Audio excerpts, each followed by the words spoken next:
Thank you all for being here and seeing lots of wonderful people, some from my Dharma family, some friends. My mentor is here, and some fellow field study participants from Earthship Biotecture.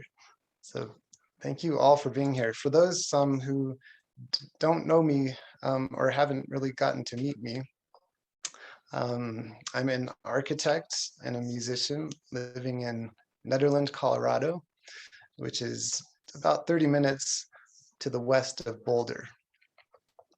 And I'm excited to share this with you today. I wanted to thank my beloved Lisamarie for inviting me to share my experience with Earthship Biotecture. And I have quite a bit of content, and I'll give a brief outline of it before I start. And if anyone needs to leave early, that's no problem at all. Gesundheit. As mentioned, there will be a recording of this, so if you don't get to experience the whole presentation and would like to catch the rest, just contact myself or Lisamarie, and we can send you the link to the recording.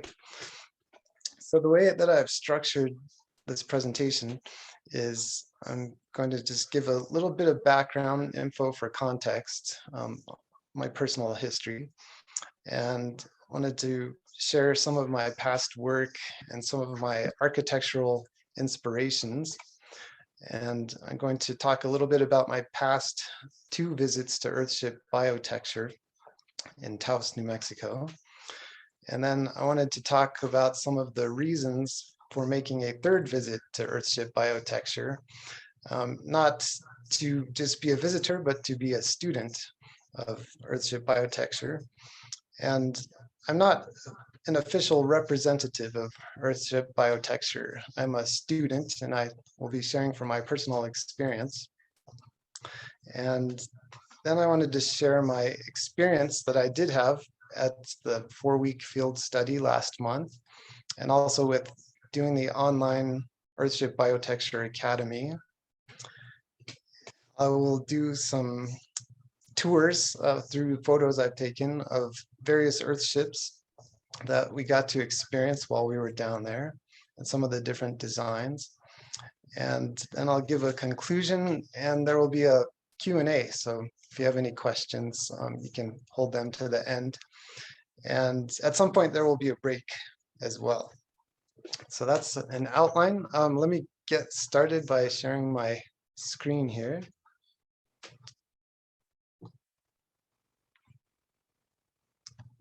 Okay. So let me make it larger here.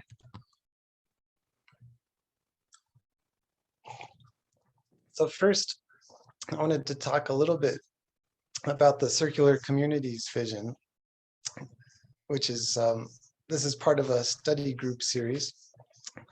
And we talk about all kinds of themes related to living in a regenerative community. And the Circular Community vision is a vision which came through Lisamarie Windwalker, my beloved, after she traveled on 6 continents engaged in service work with various communities. And the communities were primarily based around a visionary Native American mystic named Joseph Rael, a beautiful painted arrow. And you can see he envisioned these sound chambers, are also called peace chambers, and they're built all over the world. So these are just 2 of the ones that she visited. This top one is in Pennsylvania. It's called the Birdsong Peace Chamber. This bottom one that looks kind of like Cousin It from the Addams Family is in Brazil. So there's 5 main components of the circular community vision. The first one I'll talk about is the buildings, which will be Earthship inspired. Also sustainable and regenerative agriculture and biodiversity. And one of the fellow crewmates during my recent field study, Noah, will be giving a presentation in June on regenerative organic agriculture, which is his specialty. So stay tuned for that one. I'm pretty excited about that. Also transforming trauma and creating regenerative healing / holing, both individually and collectively, for people to have mature and wholesome relationships with themselves, each other, and nature. Also, climate action and adaptation. And lastly, the harmonization of humanity with nature. Human development, which encourages finding one's unique niche in both human culture and nature, while cultivating and sharing one's unique gifts. And actually, I shouldn't say lastly, there's quite a bit more to the circular community vision. And it's continuing to evolve, especially with participation from people like you. So we'll be most likely adding more components. And we've talked about more than just this particular set of principles, but our themes. But this is a good kind of short summary of it. So first, I'll give a little bit of background. I studied architecture in college at the University of Colorado at Boulder, and my degree is in environmental design architecture. And that's primarily the built environment. However, I did have some courses with ecology and design, and I learned about sustainable design and green architecture as it was starting to be known. And here's a picture of me in college. I'm pretending to get ready to smash my guitar into my drafting table here. They called it architorture because it's a pretty rigorous major. So lots of all-nighters. And this computer that's down here, this is probably in a museum somewhere, but nonetheless, I graduated, this is graduation day, in the architecture studio with a model that I built. And soon after, I started working in the field. And I started working first for my mentor, and then I worked for a medium-sized architecture firm in Denver for a little less than a year, where I met Marjorie, who is actually here today too. Here I'm working on a pretty fancy model of a dormitory for the DU Denver University campus. And then after that, I went into business for myself, largely with help from my mentor with advising. And so this is kind of a typical project that I do. On the right is the front of a house in Denver that's in a historic district. And then I designed an addition for the rear, which is on the left here. And here's the addition. So my clients wanted to add a bathroom because they didn't have one on their main level, and also expand their living room. And also I kind of encouraged them to add a little covered outdoor living space because they have a pretty lovely backyard up on the second story. So there's a picture of the extended living room. There's the outdoor living space. Here's a commercial project. So this building originally was built by my great-grandfather, and it had this kind of insensitive addition added onto it sometime later, which has these recessed areas which are never too ideal for more urban environments. And here's the remodeled storefront, and I got to be creative with some of the brickwork inspired by some of the brick designs in my great-grandfather's buildings. He built a number of houses in Denver and some commercial projects. And here's another view of that. And I kind of went with a 50s mod theme, which was appropriate for this area. Another project, this is an adaptive reuse project. So this is an old church which was divided up into condos, and my clients owned the part which had the old bell tower here. Here's the remodeled part. So we added this corner fireplace, remodeled the kitchen. The choir loft is up here. I hope you can see my mouse. And originally it was a half wall, but because this is a bedroom up here, my clients wanted a little bit more privacy. We extended the wall all the way to the ceiling, and they picked out these antique balustrade panels. These were from India, and incorporated those to let some light come into the space, some of the natural light. Also, the bell tower, this is a before picture on the left. It was inaccessible. It was just attic space. And then on the right, there's a new stairway that goes up into that area. There's a nice little study loft area. One thing that's interesting is this floor is actually a reclaimed floor from a gymnasium. And originally it had all of the lines painted on it from probably basketball or volleyball or whatever.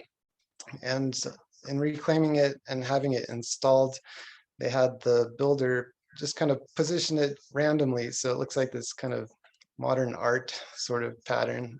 Here it is a little bit more muted in one of the bedrooms. This is a project I designed with my dear friend Benzi.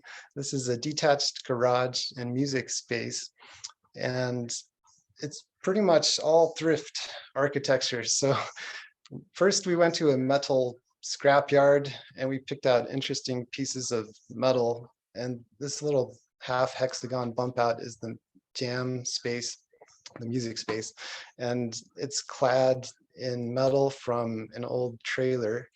And then all the roofing he got, I think, off of Craigslist that was surplus from someone else's job.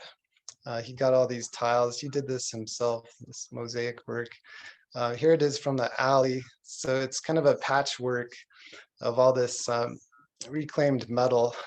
And there's even a chandelier that one of the builders got off of the back of someone's truck when he was driving. He said, "Hey, that looks like a cool chandelier. Can I have it?" So he got that one. And also the structure was framed with lumber certified by the Forestry Stewardship Council, which serves to ensure that sustainable harvesting principles and techniques are used. So if you're going to go with wood construction, it's preferred to have it be certified to make sure that the forestry is in a sustainable and more wholesome, it's conducted in a more wholesome way. Here's one more project. This is a house I designed it's not quite net zero. Net zero basically means that the building produces as much energy as it consumes, but it's close. It has solar panels that face the south side. And also it's on the edge of a lake, and there's a geothermal system that's located at the bottom of the lake. So there's a constant temperature down there. I'm not quite sure exactly what it is, but it's probably somewhere near 56, 58 degrees, something like that.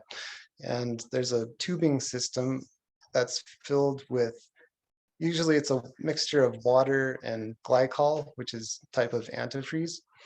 And during the cooler months, the constant temperature from the bottom of the lake, that piping brings that liquid into the building, where it's fed into a heat pump, which will raise the temperature to the desired temperature to heat the house. So basically, they're heating air that's preheated instead of freezing cold air from outside, which takes a lot more energy to heat up. And then in the opposite season, it removes the heat from the house and puts it back into the lake, and it circulates. So it works both ways for heating and cooling. So first, before I continue, I'd like to talk about some of my inspirations as an architect, starting with my mentor, Bob. Again, thank you for being here, Bob. I was really fortunate to be connected with him through my uncle back when I was in college, and I did an internship with him. And Bob has served as a constant source of inspiration ever since, and he's always been available for me. And he introduced me to sacred geometry, which is, as many of you probably know, it's geometry that's largely derived from nature. And for example, the golden spiral, as many of you are familiar with, based on the golden mean rectangle. This is a pattern on his website, 6 around 1. So there's 6 circles around 1 circle in the center. And from that, you can derive this flower pattern, which shows up in nature. And Bob also introduced me to proportioning based on music. So in this lower corner, for those of you who know music, this is an example of an octave. So like with the do re mi scale, you go do re mi fa sol la ti do. So if do, that's an octave. And it's a 1-to-2 proportion. So one way to see this is on a guitar, for example, if you divide the string in half, you get an octave. So it's a 1-to-2, and it's most easy to represent as rectangles, but it's a proportional relationship, so the shape doesn't actually matter. So anytime there's like a 1-to-2 proportion, it corresponds to an octave.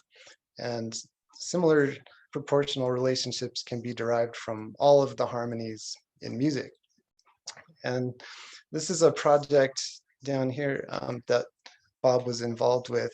It's the inside of a dome, which is currently part of the Crestone Mountain Zen Center in Crestone, Colorado. And I think it's particularly beautiful. And I've spent some nice quality time, contemplative time and musical time in that space. It's really fun acoustics in there.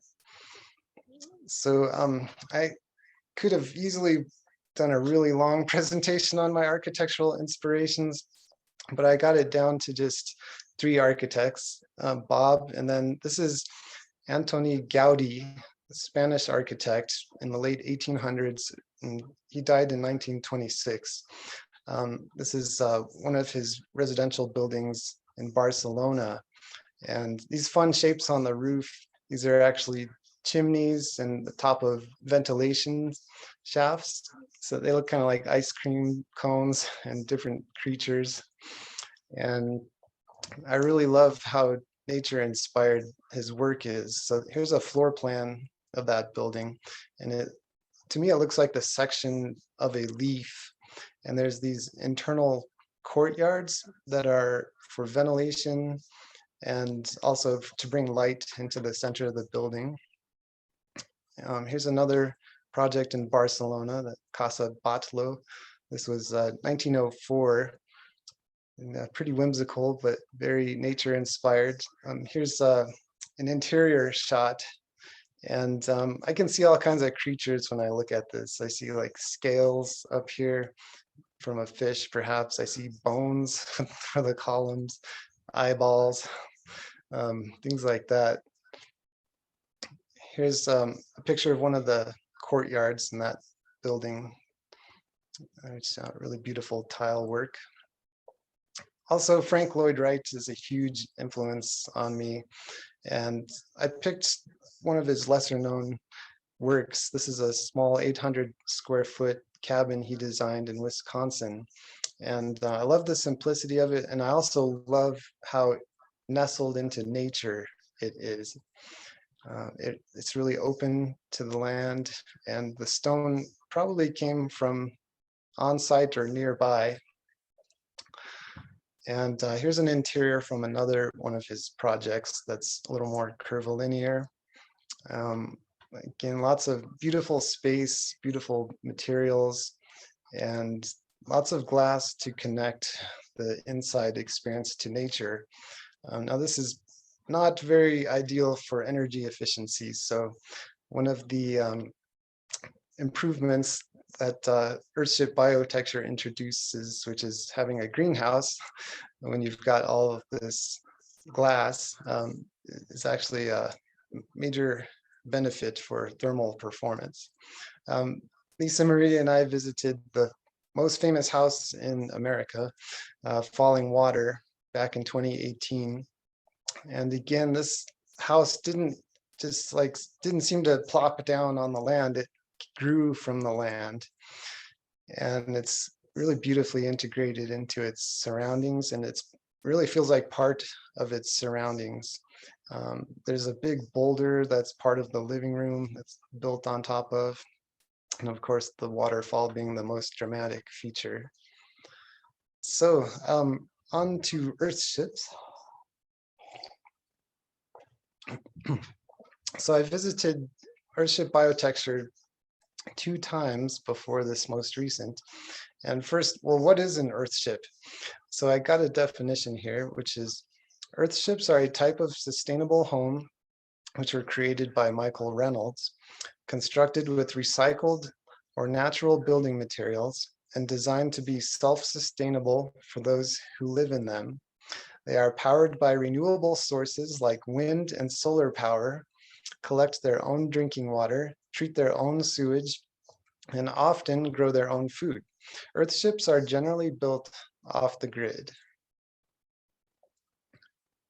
So here's me in front of the original visitors center. And I found it interesting that it says biotecture and biodiesel. I haven't heard anything about biodiesel from Earthship Biotecture since, so I think that's a theme that they probably abandoned at this point. But here's the original visitors center building. Over here is the solar hot water system, and you've got your solar panels, the greenhouse. The roof is, I think it's some kind of liquid rubber membrane. Here's a picture inside the greenhouse. Now the greenhouse in these earlier Earthships it opens directly into the living spaces. So this is one of the main living areas. And now this building serves as kind of a commons building for the students that go there to do field studies and study at the academy. One thing that's changed is there's a skylight hatch in the living space. That has been pretty much abandoned since this was built, because the idea is you typically don't want to draw hot air in through the greenhouse through the living space. So now the vents are in the greenhouse areas.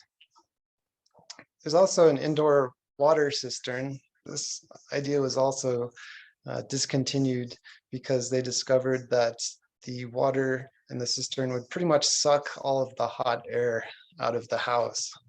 So now the cisterns are buried in the earth berm, either behind or to the side of the Earthships. And there's a layer of insulation between the back of the Earthship or the side and the cisterns, so it won't have that thermal leaching kind of effect. Here's kind of a little kitchen area, and I suppose the kitchen could be located anywhere, but I don't know, personally, I wouldn't really want to get blasted by direct sunlight when I was working at the kitchen sink. Here's me testing out the sculptural bathtub shower, which I thought was pretty cool looking. I also saw some whimsical other Earthships like this one, which reminded me somewhat of Gaudi's architecture. I saw this curious structure, which I'll talk about that a little bit later. It looks a little different than this now. And then in 2017, 10 years later, Lisamarie and I went to the new visitors center, which is based on what's called a global model. And this was a new and much improved version, a much more refined presentation. And I noticed a lot of evolution in the Earthships, in the design of Earthships. One of the big ones is the greenhouse now is separated from the living spaces with an internal glass wall, and there's doors in here as well. And to me, this made it feel much more comfortable in the living space because you could regulate the temperature much more easily than with the old design. And you can see the roof hatches are now in the greenhouse space. And I'll talk a bit more about how those work later. We also noticed this curious structure, which I'll talk about later as well. But this was not here the first time that I visited.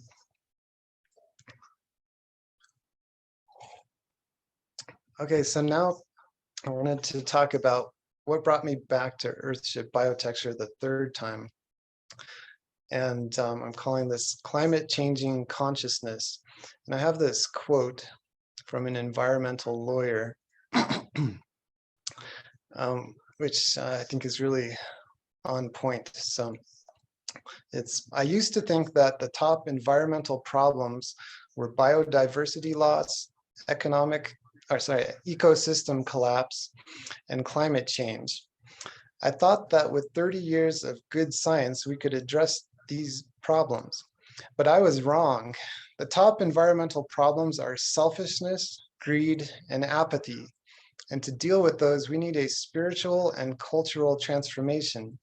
And we scientists don't know how to do that.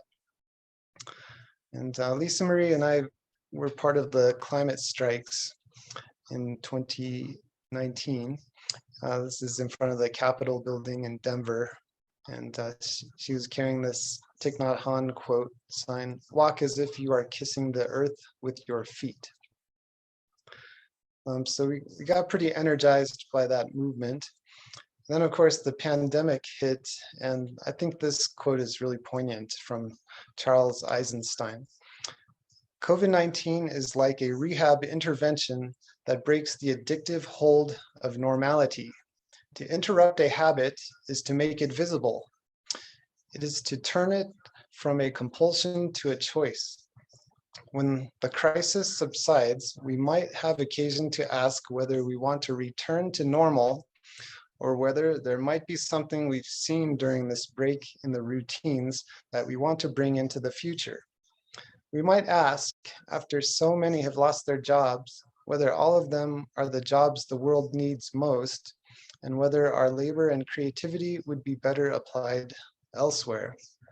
So this is kind of a good summary of where I ended up during the pandemic, really questioning everything due to the break, the stop, the disruption in life as I had known it. And I was really questioning my own architecture practice, which, as mentioned, I've applied quite a few sustainability principles and such throughout my work, but I was feeling like I'm not going far enough. I'm not doing enough with that.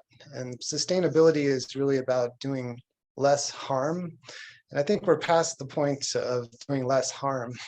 I'm really excited about regeneration and feel this is really important now, as regeneration goes beyond sustainability and that it can actually improve landscapes, ecological systems.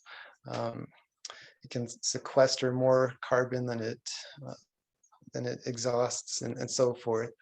So there's a lot of deep questioning that started during the pandemic.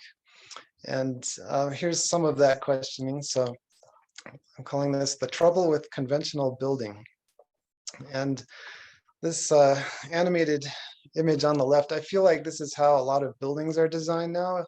In the computer, it starts with a rectangle, then you extrude it 1, 2, 3, 4, and down here, this is a building in Denver. This is 8 stories. These buildings are going up all over Denver and probably every major city, but I've noticed them in Denver in particular. And they're basically, I think most of them are actually designed by developers. Architects design only a minority of buildings, and they're designed to maximize the amount of space that can be sold and rented out for profit. And they pretty much take up all of the maximum space they're allowed to. And they, like here, they tried to break up the volume with these balconies, but it still looks like a massive block to me. And they're built quickly and cheaply. And for me, they really degrade the cityscape. And not to mention, they're as dependent on all the traditional sources of energy as anything. So Michael Reynolds has this poignant quote: "An architect is a boat builder on the shore of a dried up sea."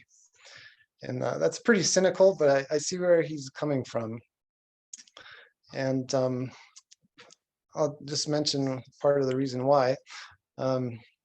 So buildings in the US generate almost 40% of annual global CO2 emissions.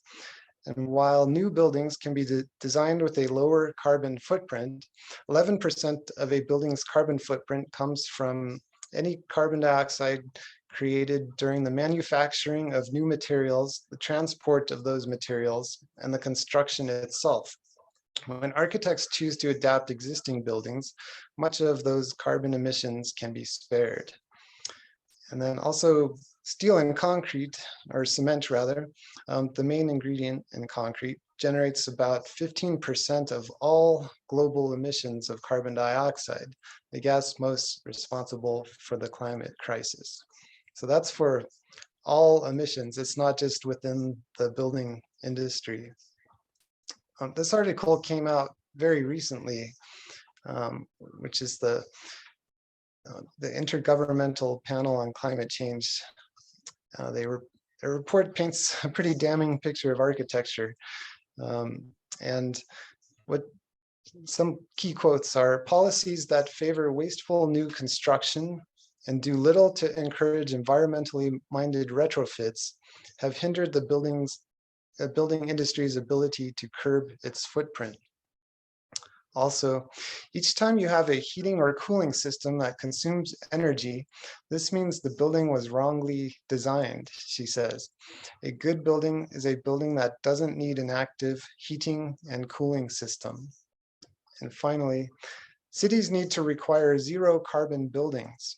And to meet those requirements, architects have to embrace more passive cooling strategies and bioclimatic design, in which buildings are designed according to the climate where they are located. Instead of trying to adapt nature to your house, you should adapt your house to nature, she says. And this is exactly the approach that Earthship Biotecture takes. Lastly, it is a well-known fact that architecture is slow and expensive, and projects are often very risk-averse due to the enormous budgets that are set, resulting in many corporations not wanting to implement new environmental approaches to construction that haven't yet been tried and tested. This is true for smaller scale, smaller budget projects too. The reasoning for architects to be licensed is to protect the health, safety, and welfare of people. And with the threat of lawsuits when things go wrong, it's really encouraged to use these existing systems, which they're known to work well, but they have a pretty negative impact on the environment. But the codes in place still encourage using these methods, and the same is true just in the construction industry in general. It's less expensive to build something where it's tried and tested, and it's quicker. So there's a lot of advantages to the status quo, and also limitations for experimenting or doing different methods, alternative building methods. So now I'll get into the Earthship Biotecture experience that I had.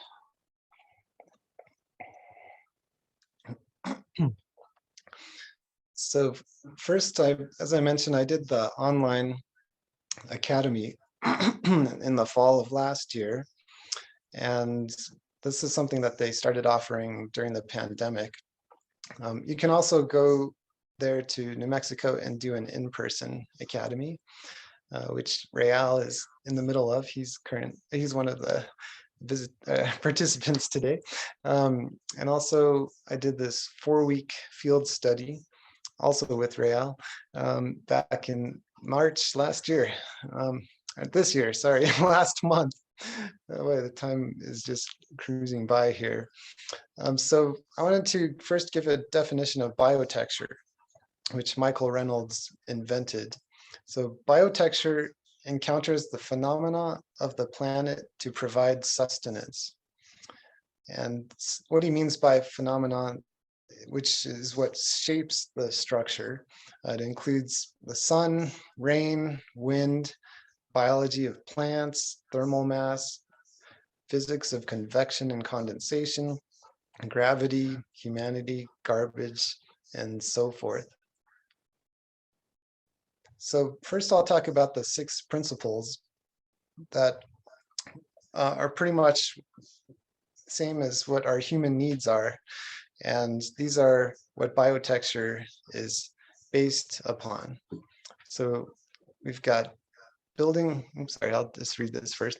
Building with natural and recycled materials. We've got water harvesting, contained sewage treatment, thermal and solar heating and cooling, solar and wind electricity, and food production.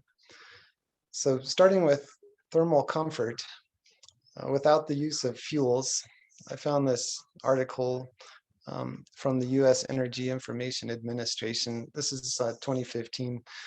More than half the energy use in homes is for heating and air conditioning. Well, this can be eliminated completely. And how, you may ask? Well, with passive solar design and the way that Earthships implement passive solar design is, see this top diagram, you can see the path of the sun during the summer, which is this higher arc, and during the winter is this lower arc. So this is the winter. You can see the sun in its lower arc will penetrate deeper into the building, warming it. And during the summer, it mostly just heats up the greenhouse area. I'll show a little bit more detail in another slide, but first I'll point out the main components of the Earthship design. So you have these tire walls, which are filled with rammed earth that make up the thermal mass. You've got insulation in the roof, also behind the tire walls. Sometimes the floor slabs are insulated, or it's not always a slab, but sometimes the floors are insulated as well. You have cooling tubes, which go from the living space to daylight, and they're buried in the earth berm. This is the earth that is built up around the Earthship. And then there's a cistern here for the water collection. So here's pretty much how passive solar heating and cooling works in an Earthship. So during the hot summer, you've got the sun coming down into the greenhouse. That's called the buffer zone.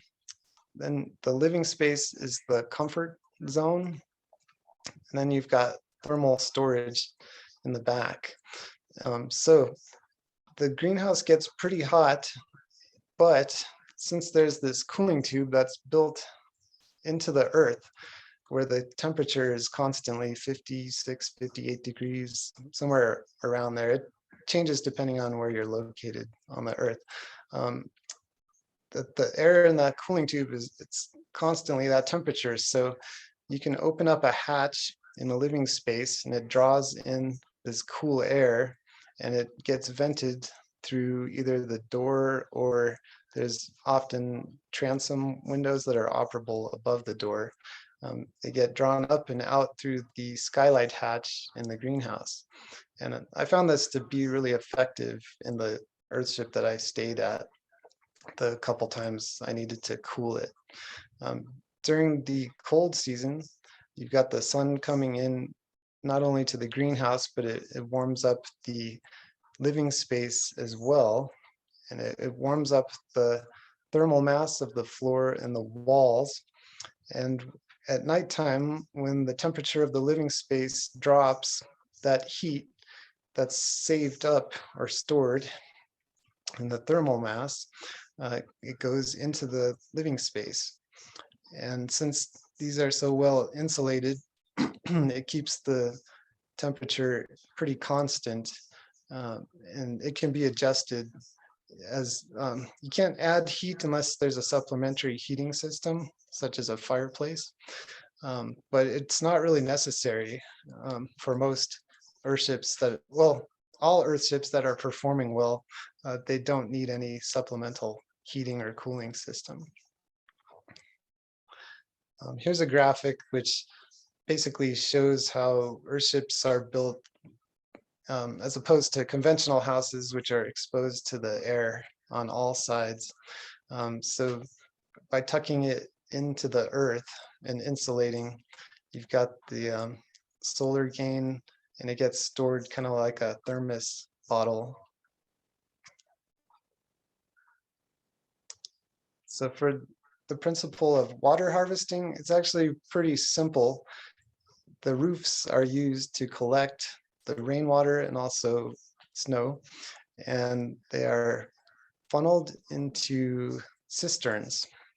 And the cisterns are gravity fed into the house, and then the water is distributed throughout the house from there, and it's filtered, of course. So this goes with the third principle, contained sewage. So water is used 4 times in an Earthship. The first time is for washing, so showering, hand washing, and that water becomes gray water, which gets fed into these, what they call botanical cells.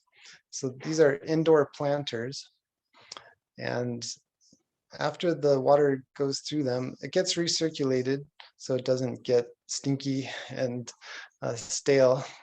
But the water that goes through them is filtered, and it goes into the toilet tank. So that's the second use.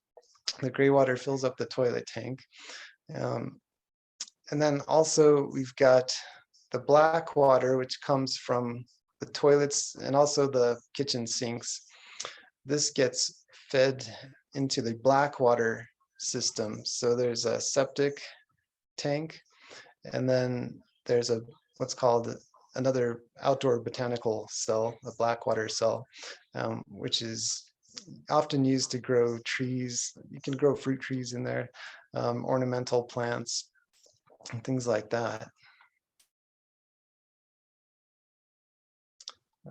Food production is another one of the principles. This shows a grouping of plants. So these are pretty common in a lot of the Earthships. You've got fig trees, you've got banana trees, grapevines, cucumber and lemon grass, and they have these growing buckets that they suspend to make use of more of the space. Got greens and beets, got chard, pineapple. You can even grow pineapple in the desert along with other non-native types of plants, since it's basically a tropical environment that's created in the greenhouse. This is the mama banana plant in the Earthship that I stayed in, and it didn't quite ripen in time for me to enjoy any of the bananas, but it was really fun to live among this really amazing tree. And on the left are some examples of groupings of different types of plants that typically are grown, and they utilize all of the levels from high up. There's a canopy of some of the taller trees, taller plants. There's ivy, there's the buckets. You've got some lower growing plants like mint and aloe. Then there's ground cover, and then you can also grow root vegetables. Often there are logs for growing mushrooms as well in Earthships. For the fifth principle, energy production, mostly it's done with wind. So this is kind of a sculptural wind turbine, and solar, active solar panels. You can also do hydronic power if you're near a source of moving water. And then lastly, the sixth principle, repurposed and natural building materials. So when I was researching to do this presentation, I found this image, and I was shocked to discover it's from Colorado. And Colorado, as I learned, it's home to the largest stockpiles of waste tires in the nation. This is something that I find pretty disgusting, and it reminds me of what one of the instructors of the Earthship Academy said, that our way of dealing with garbage, which humans created garbage, by the way, it doesn't exist in nature. I hadn't really thought about it that way before, but he said that our way of dealing with garbage is we pay someone to hide it.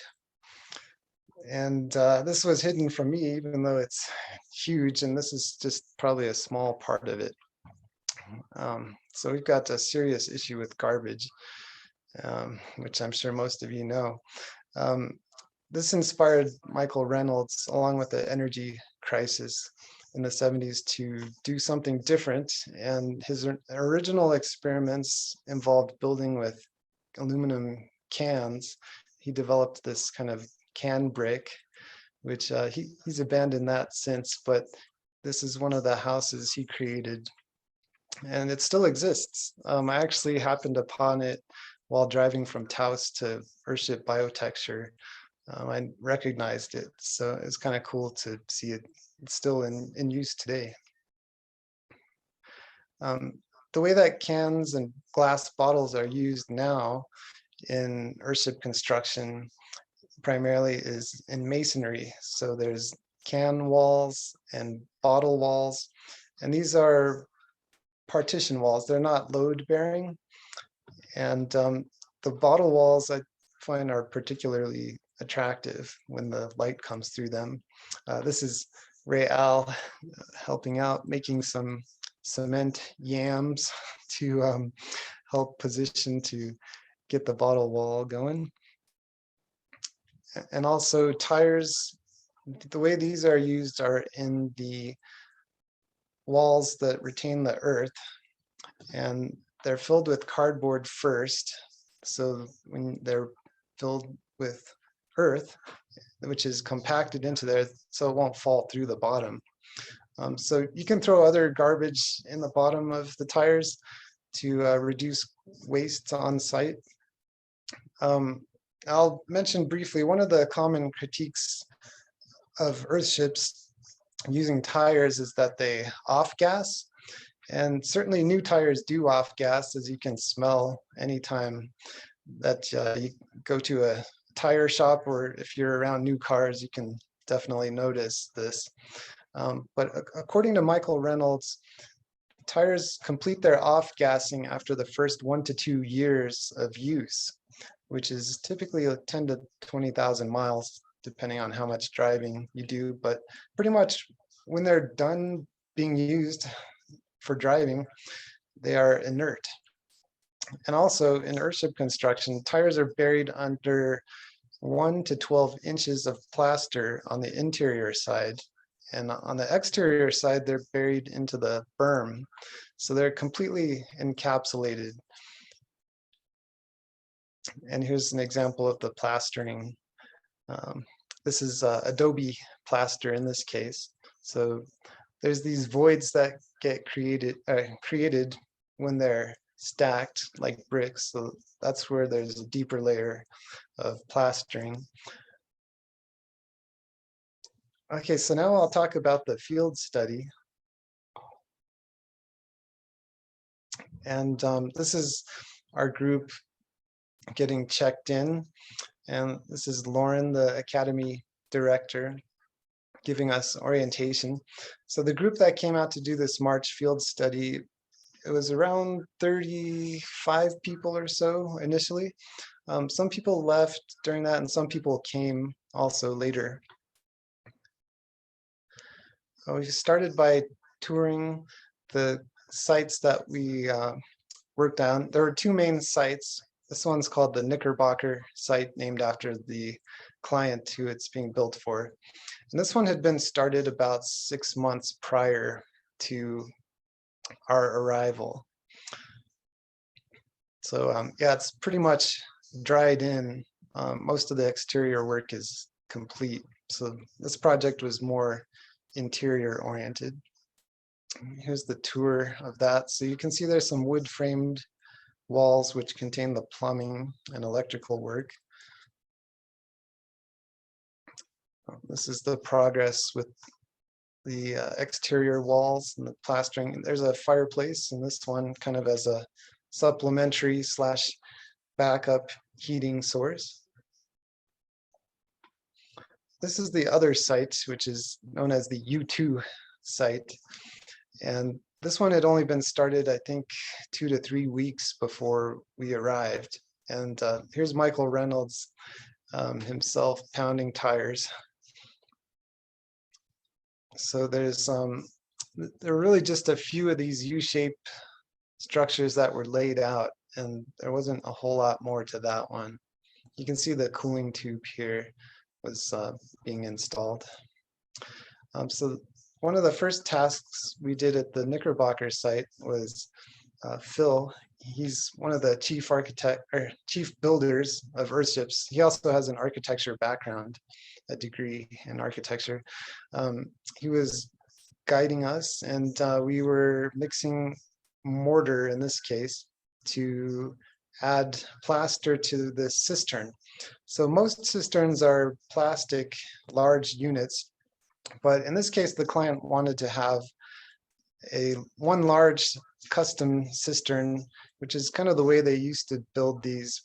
And they can still build them this way if there aren't plastic cisterns available. So it's basically a big cylinder tire wall, and it's 8 feet deep. So we were plastering that most of the day. This is another task I did on the first day, which is covering the wood framed walls with plastic. So it's typically not advisable to have cement come into contact with wood directly because it's porous. And these walls are in particular framing the bathrooms, which are more humid areas. Here's Brant. He was working on an exterior landscape wall. It's double can width. And a typical way that construction is done on Earthship sites is first they set up the solar system, the solar array, and that's what used to power all of the tools, which is pretty cool. So they don't need any generators.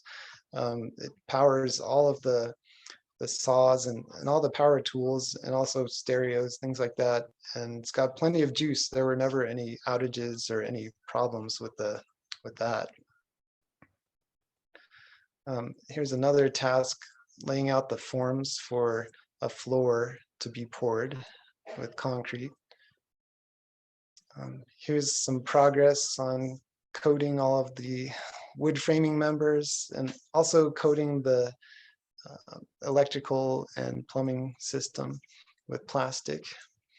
Here's some more plastering. This is another coat of the cistern. Here is a floor slab that was just poured with concrete. Here's a bottle wall that's just starting to take shape. There's another example of everything covered in plastic before filling it in with can masonry. This is a lovely young couple, Exley and Isaiah. They were, I think, the youngest ones, perhaps, of our group, maybe second youngest. But they were really fun to work with. And one of the ways that we helped each other is when certain people became proficient at their tasks, they would help teach others. So the staff didn't have to directly teach everyone, although the staff always was available because they took their role as teachers very seriously, and they were always on hand to answer questions.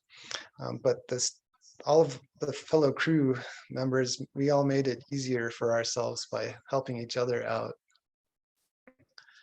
Here's Bianca doing more work on those exterior landscape walls. This one's almost completely plastered over. This is my first can wall. Pretty exciting. This is a group working on the bottle wall. Here's the cistern after being covered with sealant.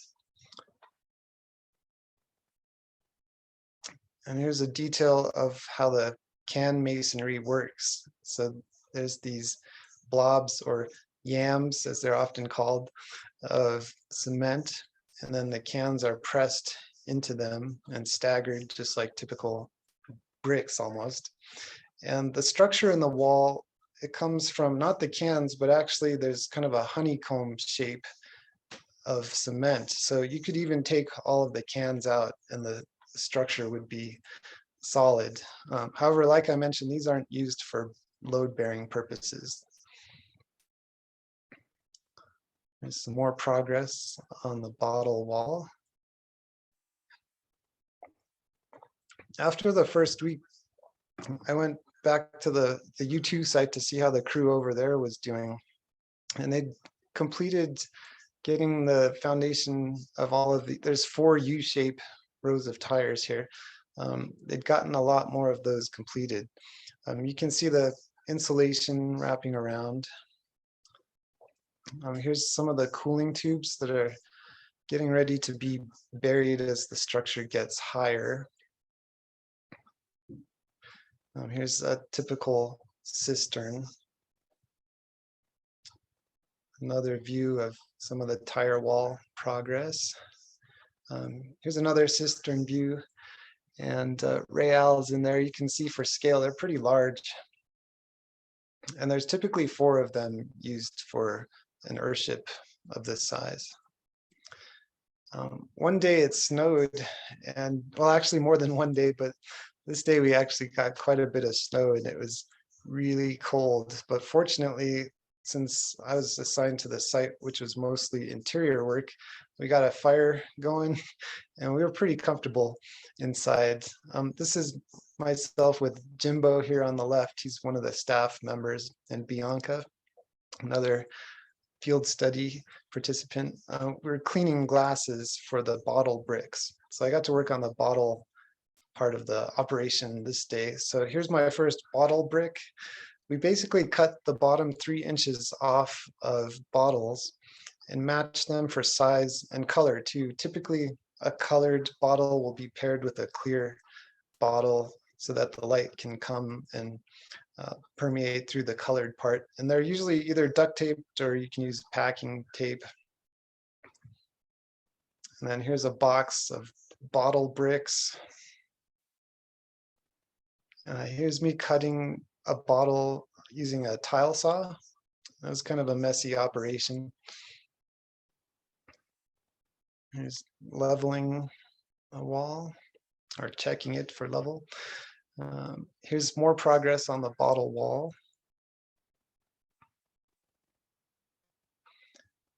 And then Rael and I got assigned to do a lot of concrete mixing and transporting and pouring and troweling and agitating. This was among the most physically demanding tasks that we did throughout the field study. And here's a wheelbarrow of concrete has been delivered here. It's starting to be put into place. We had this tool called the jitterbug, which is used to agitate the concrete. It's pretty heavy and unwieldy. It's really physically demanding. It's a great core workout. Like, I recommend it for that. But basically, agitating the concrete brings the cream to the surface, and it helps the aggregate, the rocks, to sink. And so that's how you get a nice, smooth, level finish. And it has to be done quite a few times. Then staining of the concrete, I found particularly satisfying. So in this case, we were staining it with iron sulfate, which is commonly used for plants to help treat plants. And once it's put on fresh concrete, it starts changing colors immediately. So I felt like being an artist without having any control of what happens, which was really liberating. Actually, I'm used to drawing straight lines and being meticulous about details, but this case I just kind of brushed it on. Here's another view of that after it started to dry. It kept changing color constantly, so it was like a great Zen practice in impermanence in action. Here it is after it was washed off, and it created these cool patterns. Like, this is a detail, and it almost looks like an abstract painting. So it's really fun, really satisfying. this is what's called the WOM, the water organizing module. So it's fed by the cistern, and it's a series of basically pumps and filters, and it distributes water throughout the house depending on where it will be used. This is Nancy and Jimbo. They were preparing to make adobe. So to make adobe, it takes some clay and a lot of sand and some straw. That's pretty much it. Um, this is the lid of the cistern, and Galen, one of the crew members, was doing his Oscar the Grouch imitation here. Here's doing some more preparation of the floor forms for pouring the concrete slabs.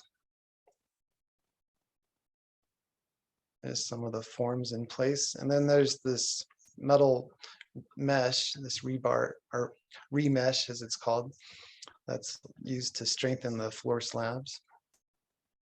We also did a lot of what's called porcupining, which is adding either nails or screws into anything that comes into concrete, contact with concrete. It helps it to basically bind to the bordering material. Here's more progress on those can walls. So you might wonder, why are we infilling wood framed walls with can masonry? Well, there's three main reasons that we were told, which one of them is for thermal mass. That was kind of the big one, because obviously cement, it absorbs heat and stores it well. But also from experience, they learned that plastering over wood framed walls, if you just use a typical method like backer board, that's a type of basically like a drywall that's used in showers and such wet areas, tends to crack, and the clients wanted plaster finish. So they know from experience, plaster tends not to crack when it's used with over a can masonry wall type application. So those are a couple reasons. Trying to remember the third one right now. Oh yeah, the third one is because it's difficult to lay out the plumbing and the electrical piping and wiring just in air. So having the frame of the wood helps for that quite a bit. So there it is, even farther along. I also did a teeny bit of carpentry just on this one panel. This is a headboard, and also behind it is a closet. It forms a closet. Here's me with Phil. And as I mentioned, Phil, he's a really long time member of the staff. I think he joined Earthship Biotecture in 1994. Comes from an architectural background, and he's built just about every type of Earthship. And he's also just a really wonderful teacher. He taught quite a few of the classes in the online academy. Super hilarious guy. He had all kinds of stories of things that happened in other countries when they didn't have work visas and things like this. He's also the head of the more humanitarian portion of Earthship Biotecture, which has built all around the world for disaster relief. They have a current project, which will be a field study coming up as a veterinary clinic they're building for the Zuni people in New Mexico. So the second site I got to work at, well, this is actually the third one I've already mentioned too. We had the opportunity to work at Lou. Lou is also a longtime staff member and the chief plumber for Earthships. This is his personal Earthship, and much of it was built as a previous field study.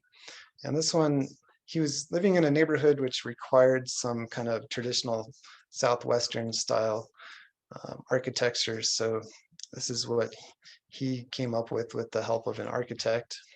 And he also had these pretty nice looking posts, hand carved. This is what the roof looks like. So it's pretty typical roof for Earthships, very simple. All the water gets collected into gutters, and then there's buried cisterns that they feed into. Here's Lou and I. Lou's another character. He's from New York, and you can hear it anytime he talks. And really fun person to work with, great teacher. He also taught the plumbing course in the online academy, and also a fellow drummer. He plays in both a punk band and a funk band. So his personal Earthship, it's kind of a hybrid of some different models. And he has this large greenhouse space, and his greenhouse actually wraps the corner, the southeast corner, because he has these nice mountain views. This is working in his future kitchen. This is the base for his cabinets. We did mostly interior work there too, since it was pretty far along. And here's some of our field study crewmates doing the troweling and clean up on the edges of the slabs. This is in the what will be the studio, music and art space. And one of the fellows on our crew who came for the field study, this is John here. He's from Wisconsin, and he's a professional mason with decades of experience. So he was actually teaching some of the staff how to do certain things because he's been doing it longer than they've been alive. So it was pretty inspiring to watch him doing his craft. In the living room, we had to basically dig out a little deeper because Lou decided to use brick masonry, which required us to dig out from where the floor was originally set at. So this is Emma. She was part of the staff, and she was using, it's kind of like a jackhammer. It's a breaker tool, which I got to use too, and it was great fun, but very loud, and it's pretty heavy. It's quite physically demanding. But we dug out the floor there and prepared it for a concrete pour, and the brick masonry will go on top of that. This is Felix, one of my fellow crewmates, and we got to do some insulation work together. So that was another skill I got to learn. And then here's some metal work that John is also being part of. This is, he's creating metal for flashing for some of the wet areas in the house. I got to use some fun tools that I hadn't used since high school woodworking shop, do a little bit of carpentry work. I spent most of a morning building just this box. Like when you ask an architect to build a simple box, well, at least for me, it took a lot of time, but it's very precise. And I had to cut it around some buried pipes. So it's more complicated than it looks. But the washer dryer is going to go on top of here. So there's this rubber membrane, and there will be some gravel on top of that to catch any water if it should have a leak or overflow. And then after that week, that was the third week, the final week I spent at the U2 site, and I learned how to pound tires. So this is Casey, one of the crew members, teaching me how to pound tires. Here's the progress. So they actually had all of the vigas. That's the traditional name for the logs that form the roof structure in Southwestern architecture. So those were all placed over the first bay by the time I got back to that site. They're also putting the ceiling in, which are basically carved branches. It's quite a bit of work, but it has a nice effect. I'll show a slide of that a little bit afterwards. Here we're preparing to put vigas over the second bay, and they're installing a top plate. which yeah, the vigas will sit on, and that plate is hammered, or it's doweled into with rebar that goes into the tires.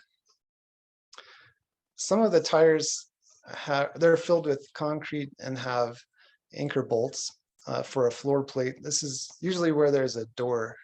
That's how they do that.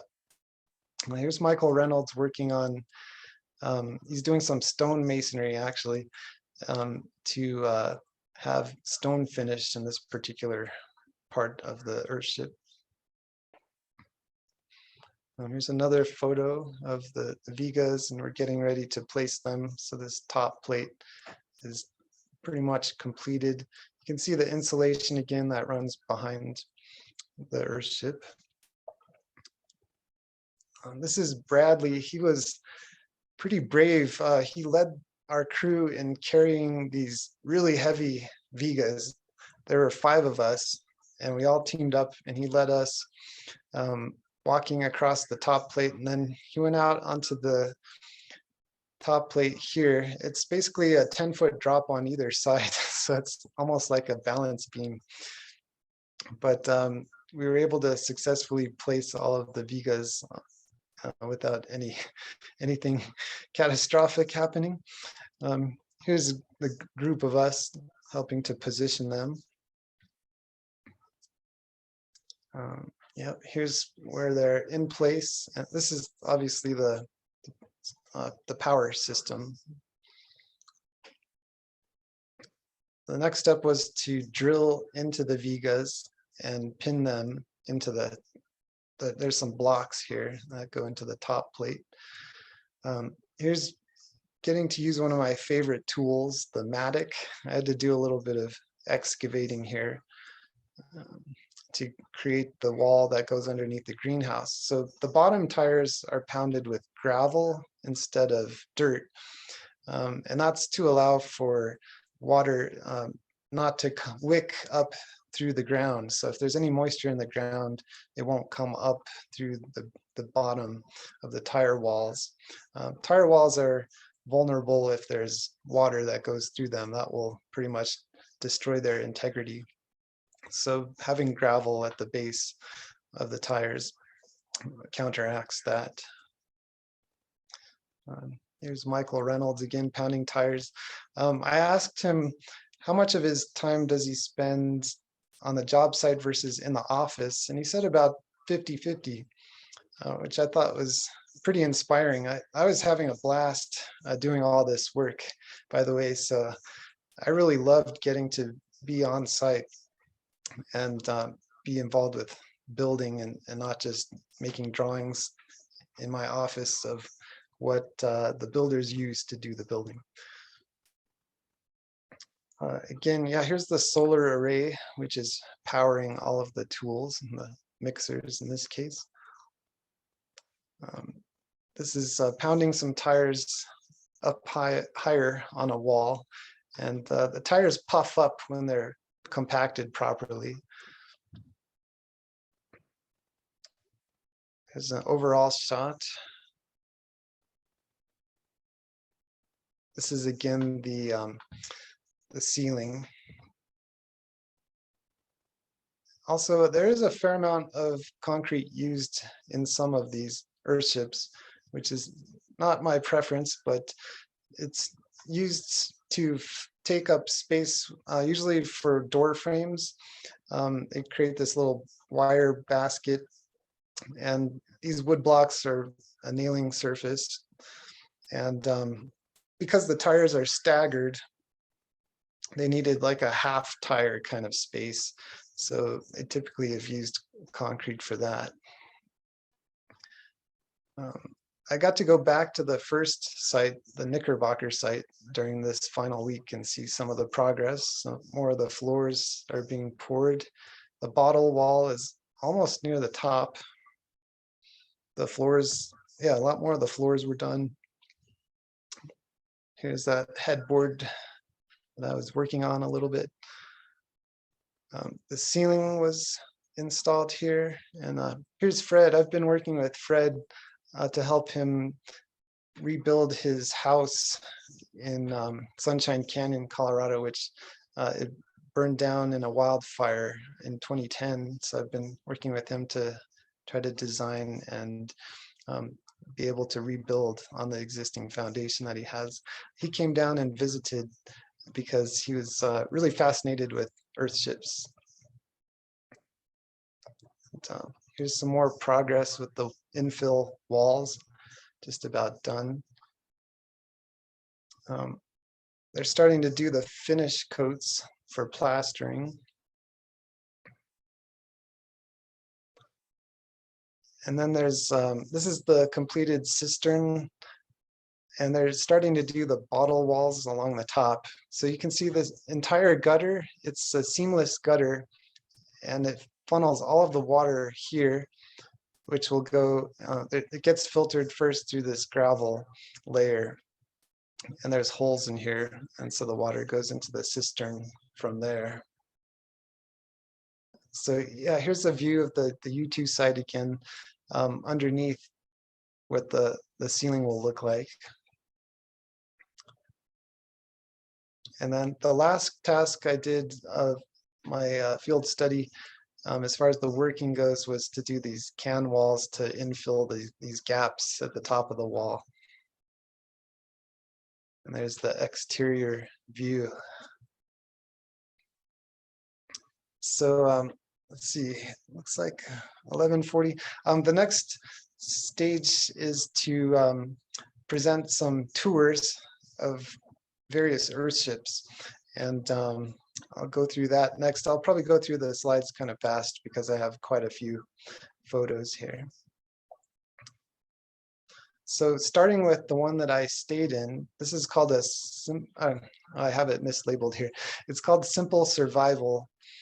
And it's not so simple, actually. It's pretty complex, but the one I stayed in is a 1-bedroom studio, pretty similar to this floor plan.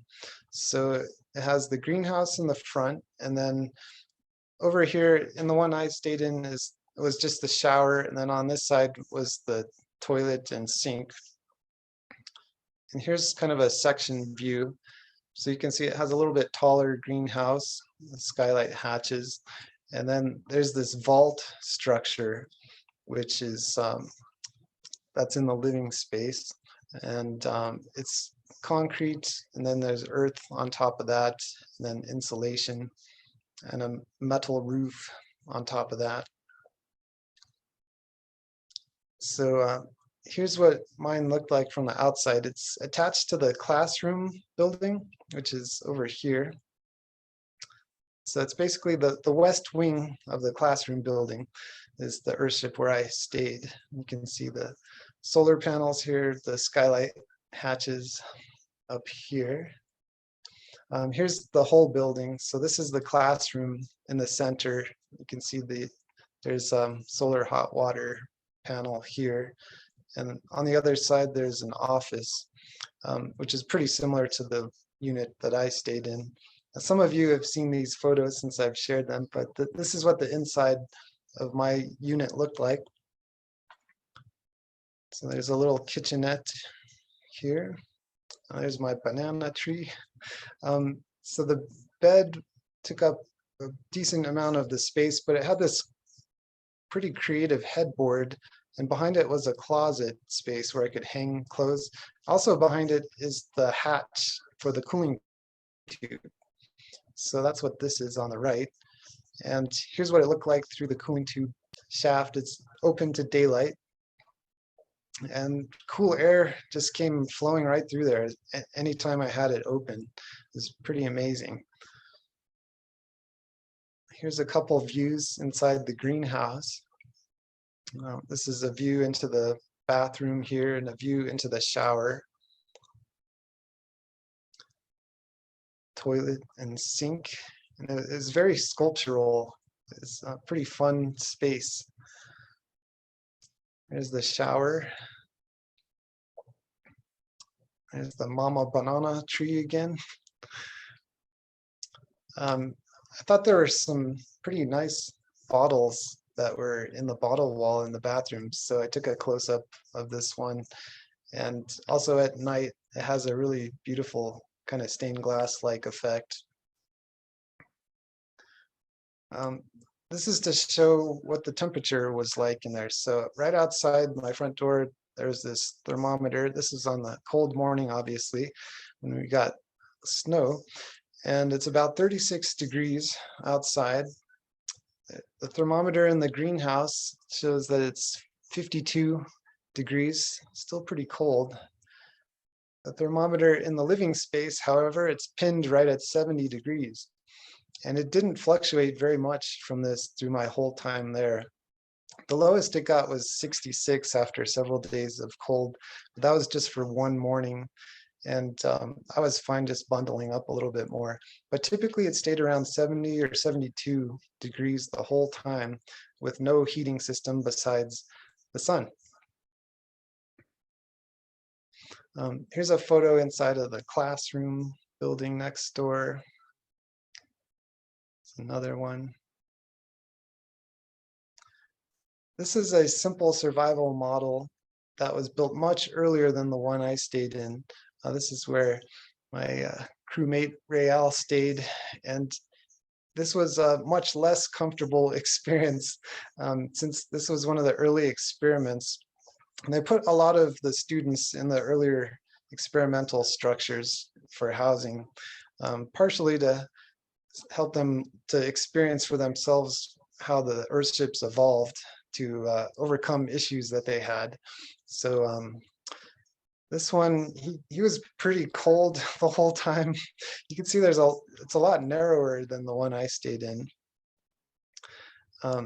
Yeah, here's Rael, and in the greenhouse space, there's in the windows, it had a really primitive hot water system. So basically in these boxes were these plastic jugs basically that would get heated up by the sun, because water is a thermal mass. Also, it stores heat.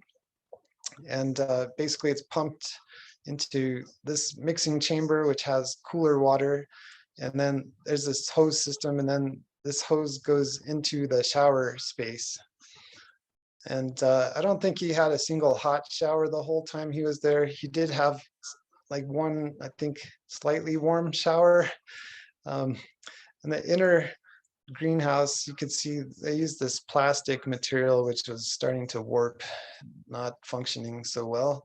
The vaulted space was quite a bit smaller than the one that I stayed in.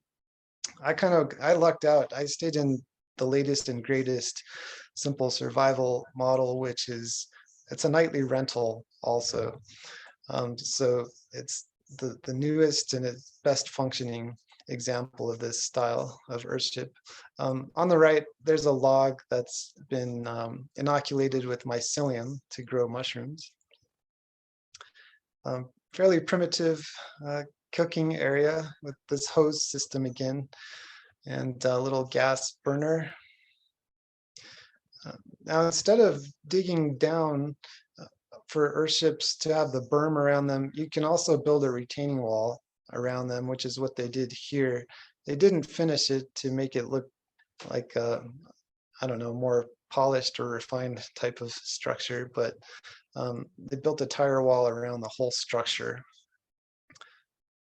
There's some kind of nice views from right outside the front door. And I liked how the light was shining through the glass there. This is a double occupancy simple survival model. So it's basically a duplex. There's 2 units, and it worked pretty much like the one Rael stayed in, which was not the most comfortable from what I heard.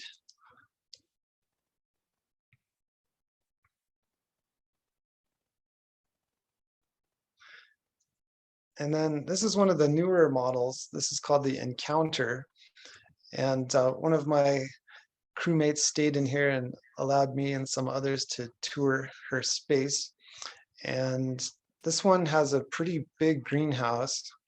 And this particular floor plan shows 3 bedrooms. There's one here, here, and over here. And then there's a living room / dining area. And at one end of the greenhouse is the bathroom, and the other one there's a shower. The one I'm about to show is slightly different than that, but here's a section.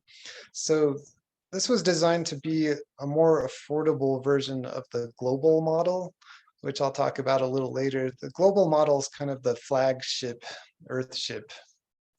And the issue with it, it performs beautifully and it looks beautiful too, but it tends to be expensive. They can be currently like up to $600,000 to $800,000 to build a global model Earthship, which is it's a lot. Yep. And Michael Reynolds had the problem with that too, because he wants these to be affordable. And so he did a more budget-friendly version of it. So this has wood trusses instead of vigas, and this roof slopes towards the south. And I think these can be built for like 300,000 and up, something like that. There are different models that can be built for less than that also. So the south sloping roof, it's ideal for melting snow, and the gutter is on the front. The cisterns are on the sides of this model instead of the back. So here's an image of the one I got to tour, which is, it's not quite finished, it's almost finished, but there's still signs of construction there. So you can see the greenhouse, it's pretty new, new planting, but it's a big space.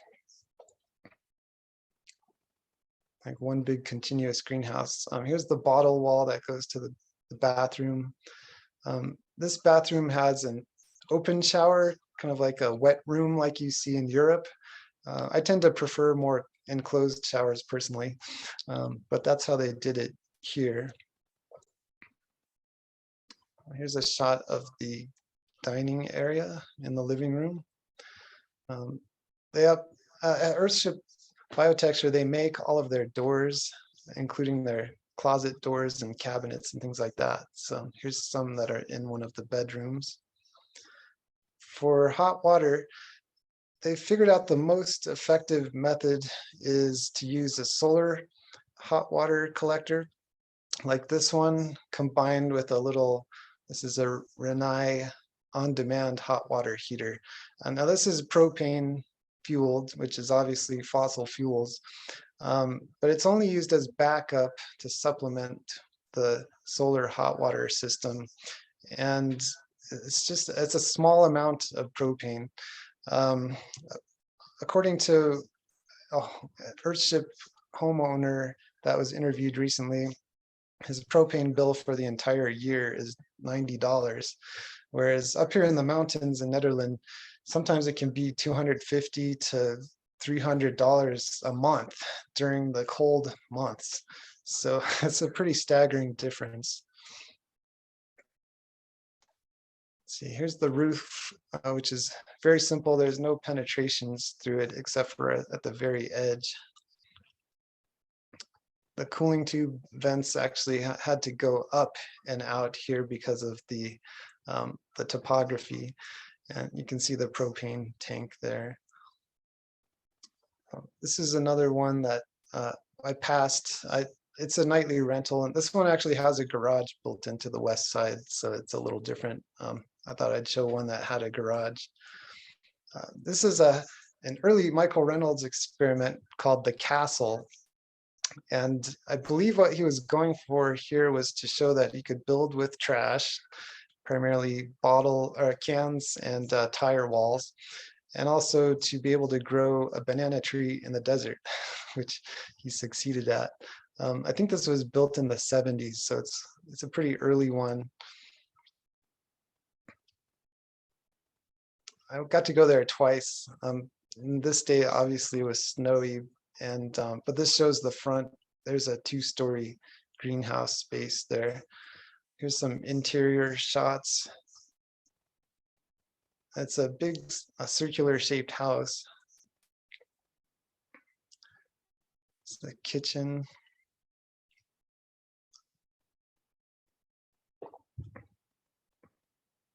It did have some water issues, and you can see the plaster was starting to get worn away here to expose the can work, but it shows the structure. It's used for student housing currently, so it's not the best shape. Had pretty cool spiral staircase. The third floor is all one big open space, which has several beds for students and some nice views. And also nearby is the pyramid, which is one of the pyramids that Michael Reynolds built. He's very interested in pyramids in particular, and he created a little sacred space in there. There's a domed structure with a loft on the upper level.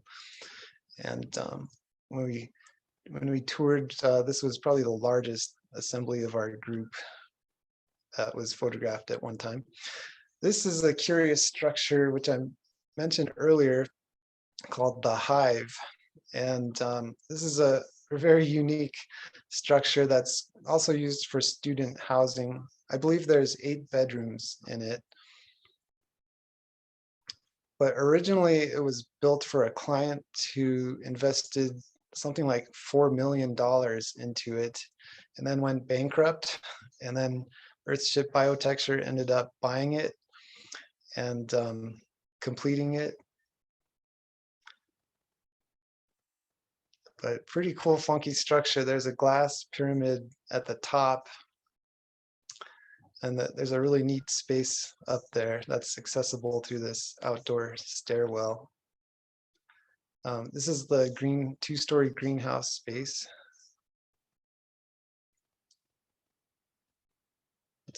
Here's an interior shot.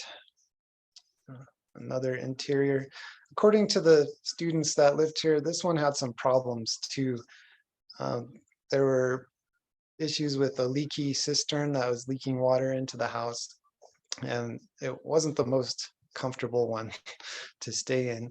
However, the students that stayed there, they kind of made it the social hub of our field study. So they hosted potlucks and things like that, bonfires. So here's one interior shot during our potluck. Here's one of the bedrooms that's on the lower level. This one's a little more private than some of the other ones. This is the Phoenix. This is probably the most flamboyant Earthship that Michael Reynolds designed. Some nice details. This one reminded me a lot of Gaudi also. And here, this looks like a flying buttress, but it's actually collecting water. It goes into this, it funnels water from the roof into these collectors. There's another shot of the outside. So one of our field study members, her family came out from Canada to visit, and they rented this for a week, and they had an open house. And so it was lovely to be able to go in there. In the greenhouse, there's aquaponics. And the greenhouse really, it feels like a botanic gardens. It's really amazing. Apparently there's several birds that live in there. There's turtles. I didn't see them, they were hiding, I think. And there's a snake that lives in there. All kinds of tropical plants. Here's some details. And the interior was pretty amazing too, really fun design. There's our field study member, Tara, the one who invited us over. The fireplace, this incorporates the 4 elements, and it actually has a waterfall that goes in front of the fire. So really funky, cool, kind of Art Nouveau Gaudi-esque design. There's the living room, which kind of feels like you're on the edge of a jungle. One of the bedrooms. This is kind of the master suite. Some more details. The bathroom, which is one of the most picturesque bathrooms that I've been to. There's some beautiful mosaics, like in the sunroom. relief and mosaic work. This is another wing of the Phoenix, which can be rented out, and really beautiful headboard. This is the Chicken Hilton, I think they call it. It's an Earthship for the chickens. And there are some of the inhabitants right here. And if you rent the Phoenix as a nightly rental, you can collect the eggs and cook them for breakfast. Here's the Unity model. So this is the model that we were building. Both of those sites, the Knickerbocker and the U2, are this shape. So there's 4 U-shaped bays. This one's a 2-bedroom, 2-bathroom model. This one it's supposed to be more budget friendly, so this inner greenhouse wall was eliminated, and there's a curtain, an insulated curtain that's used to perform the same function, which I'm not quite too sure about it. It blocks the light, obviously. I'm not quite sure how it functions, but this is what Michael Reynolds is pretty enthusiastic about these days, because it's more affordable. In general terms, he says that 1 U is $100,000 to build. So depending on how many U's you have, you can do a very rough kind of cost estimate. So this 4U would be 400,000. And here's a section view of this one. So you can see there's just this single greenhouse wall. This is a door, that's why it looks solid, but that's glass for most of the front. And the U-shape walls come out into the living space here. And here's a finished version of what we were building, nicely finished, I'll add. Yeah, pretty simple roof, like typical, no roof penetrations again.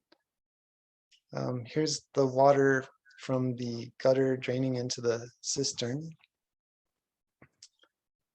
They built this fun kind of cage structure over the solar collector for the hot water system here. Here's the curtain that I was talking about in the living room, and the greenhouse space. Here's the living room, and a detail of the ceiling in there, which is pretty nice. Here's the kitchen and the island.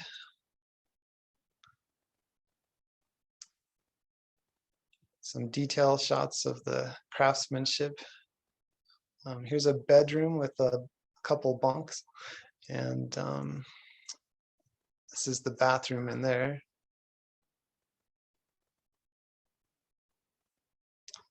Here's kind of the master suite, and here's that double curtain that I was talking about on the right. So it's a pretty heavy curtain with an air space in between. And here it is, like partially closed, and the bottle wall here to the bathroom, similar to what we were building. Here's that bathroom. This is a nightly rental also. Nice little planter at the edge of the tub. Here's a solar system detail. So lithium-ion batteries in this case. Then we got to tour Reach, as it's called. This is built way up high, over 10,000 feet in elevation.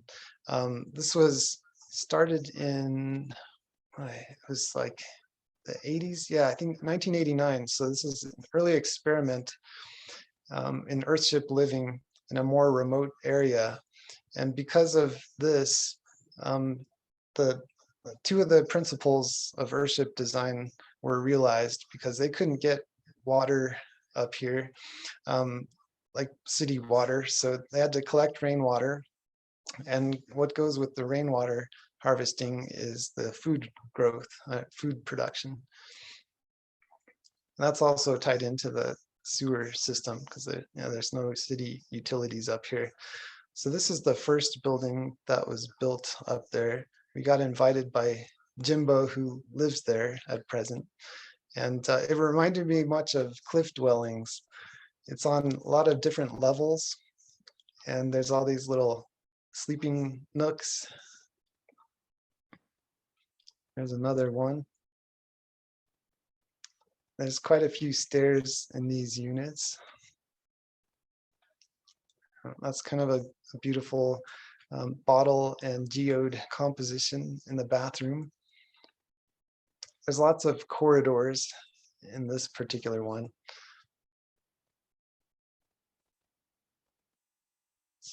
Kitchen. Here's a view. The views were pretty stunning because we were so high up. This one has an indoor cistern. Like I mentioned, it was an earlier type of Earthship.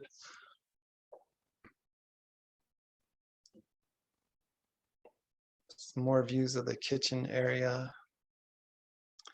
And the outdoor, it had some nice patio spaces. Here's where the water is being funneled into a collection area for a cistern.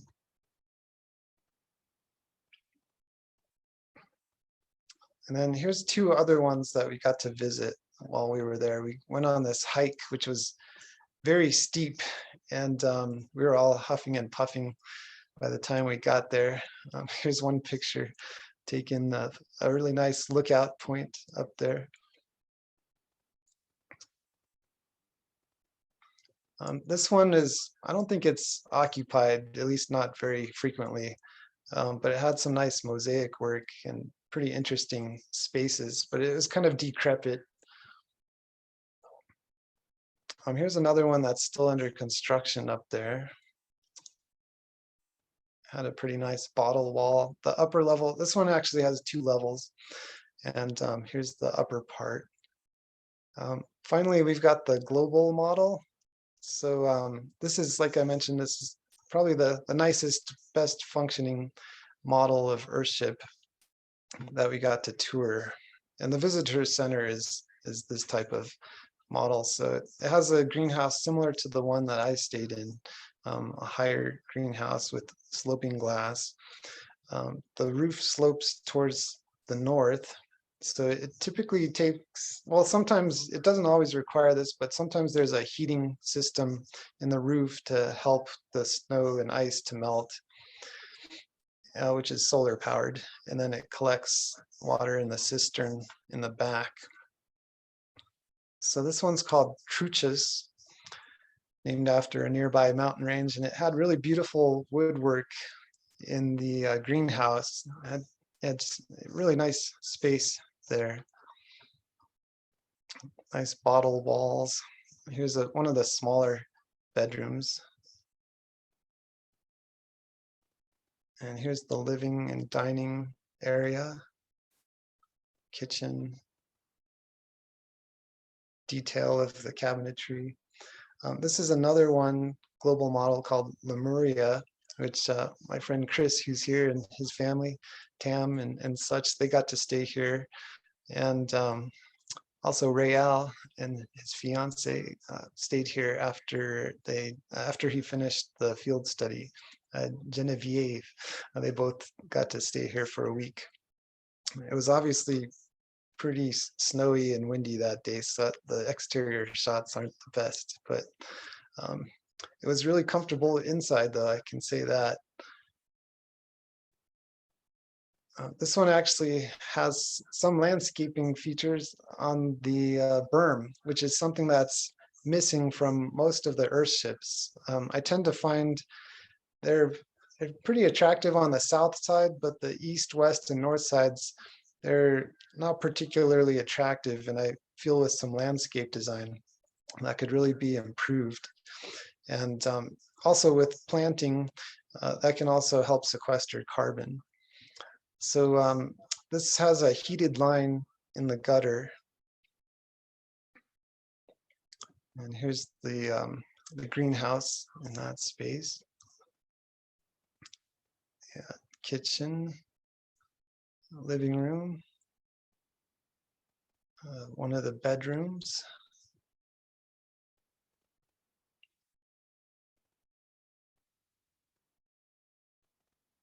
more bathrooms. This one had some nice stained glass work.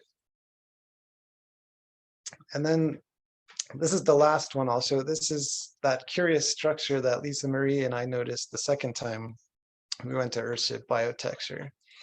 This is called Eve, and it's an experimental structure that's designed to have multiple units for residences.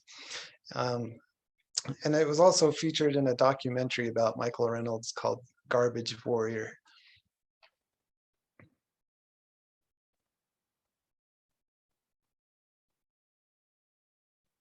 So inside, it's kind of like a palace of cans and bottle work, and it's very sculptural. And I found it to be quite beautiful and amazing. But I also heard it doesn't function too well as an Earthship. Some of the staff members live there, and it's also not complete. It still needs some more work. But apparently it tends to get fairly cold because of the volume of space. But some beautiful sculptural aspects and some fun design with the bottles.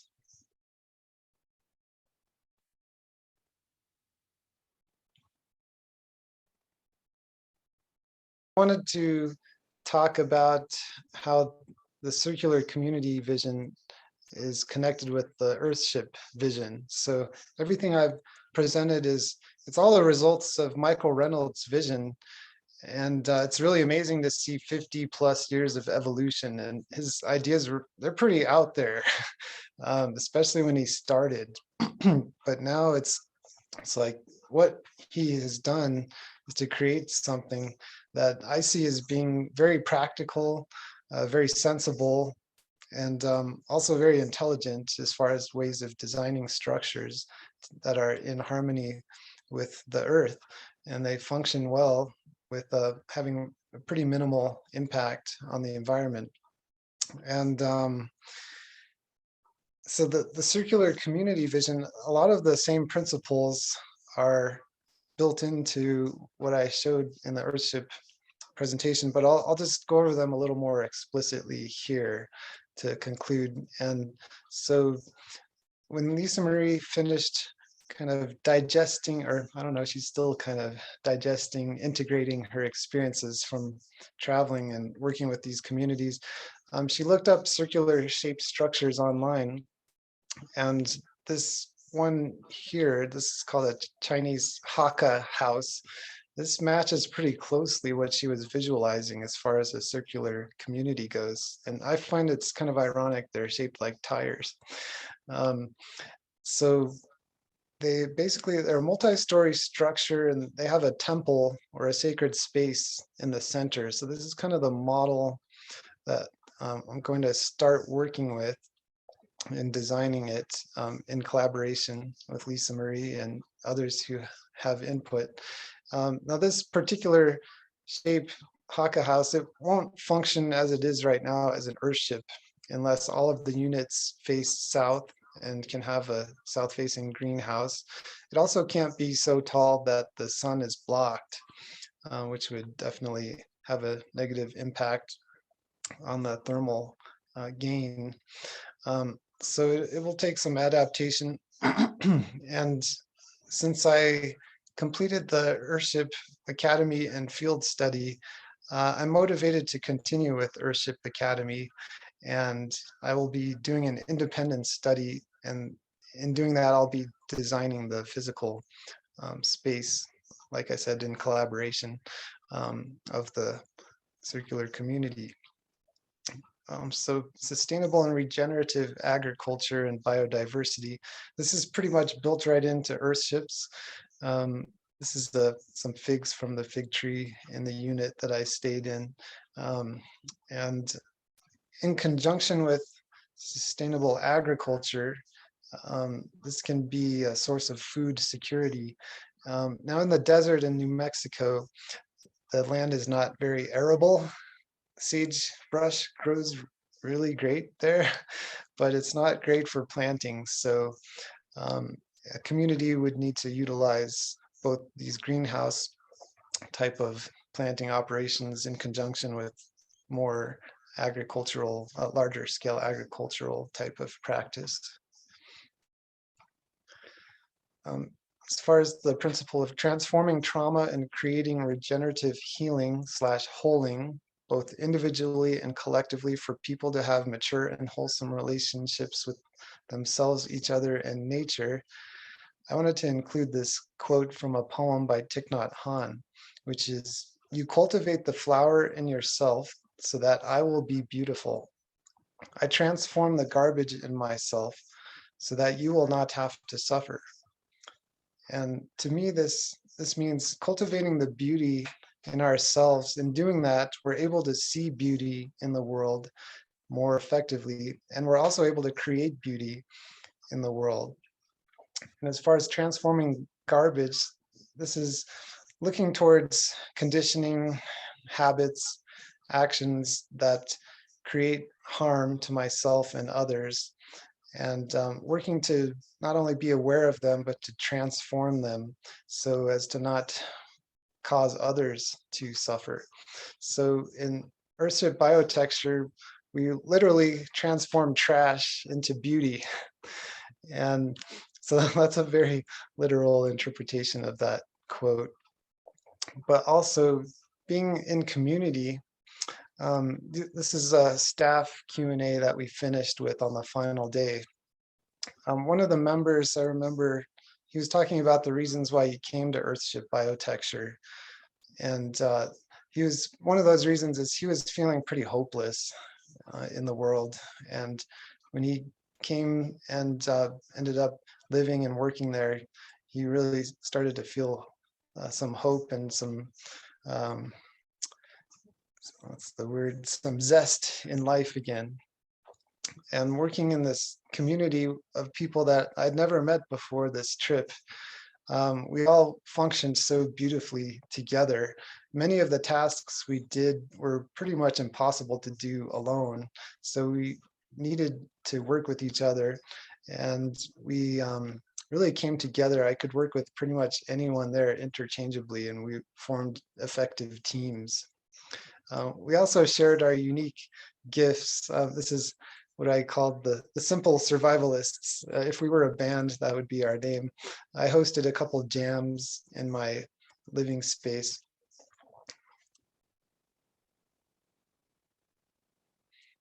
And then the theme of climate action and adaptation. So Earthships are built to be resilient for changing climate, changing planets. And just to point out, like traditional construction with our utilities, which are typically water, sewer, electricity, and gas, they're vulnerable to energy shortages, ecological damage, especially from all these extreme weather events that we've been having more and more of.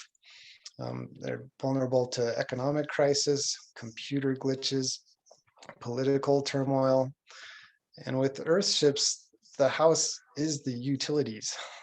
Like it's all built in. So they're not so susceptible to those issues. So when there's a flood and people are without fresh water and sewer service and electricity, Earthships perform just fine. I was reminded of this during the end of last year in Colorado here. There was a terrible wildfire along the Front Range that consumed nearly 1,000 homes.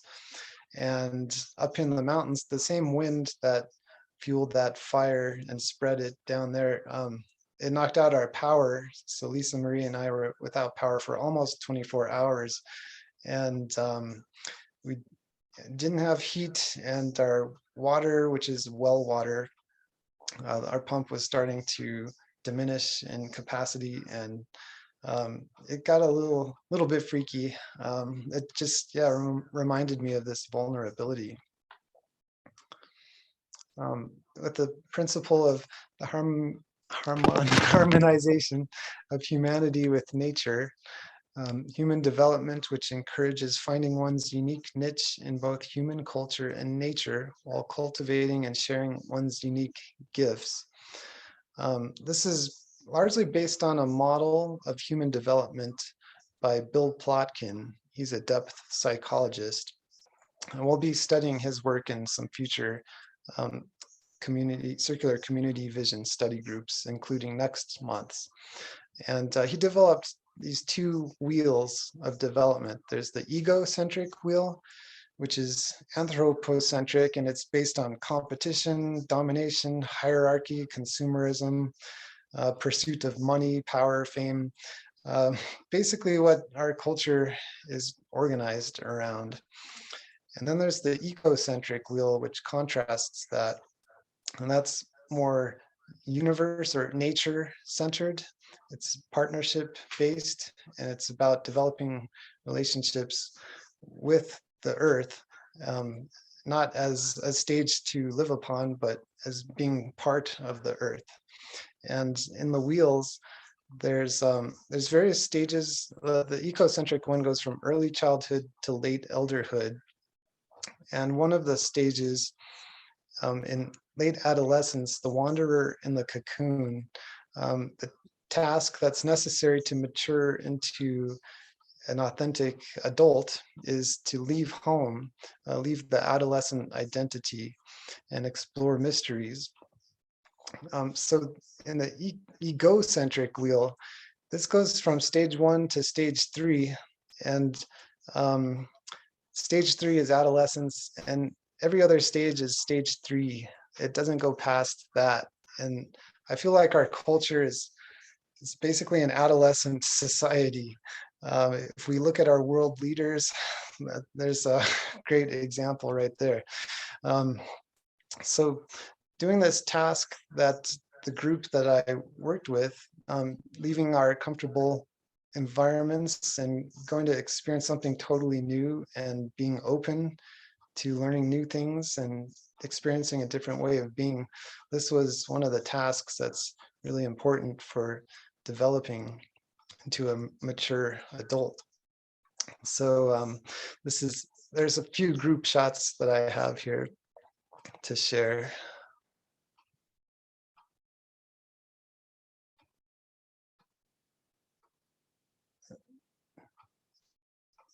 And finally, I just wanted to say some thank yous. Wanted to thank my beloved Lisamarie for again inviting me to present to you today. Wanted to thank my parents and family, as they've always been so supportive of everything I've done, no matter how strange it might seem. And they're curious, and they are also really interested in my journey and learning what I learn. And my mentor, Bob, again, thank you for serving as a continual source of inspiration and a guide to help me with all aspects of architecture and life and uh, philosophy, everything. I wanted to thank the Earthship Biotecture staff. I wanted to thank my fellow March field study participants, and also all of you, those of you who have attended, and especially those of you who are still here, and also those of you who are watching the recording of this that weren't able to make the presentation. So that's what I've got. I wanted to, yeah, turn it back over to Lisamarie. Wonderful. Thank you. That was really beautiful. And I loved seeing a lot of those shots. I haven't even seen them yet. And we live together. So they're very, very wonderful. Um, let's open this up for Q&A. And if you have a question, go over to the little reactions button and just raise your hand. And then I'll have you unmute. I'm going to keep Jason pinned so that he can answer the questions, and that'll be recorded. And yeah, and then after everyone feels complete here, everyone who's present, I'll read through the questions that are on the chat and have Jason do his best to answer those questions too.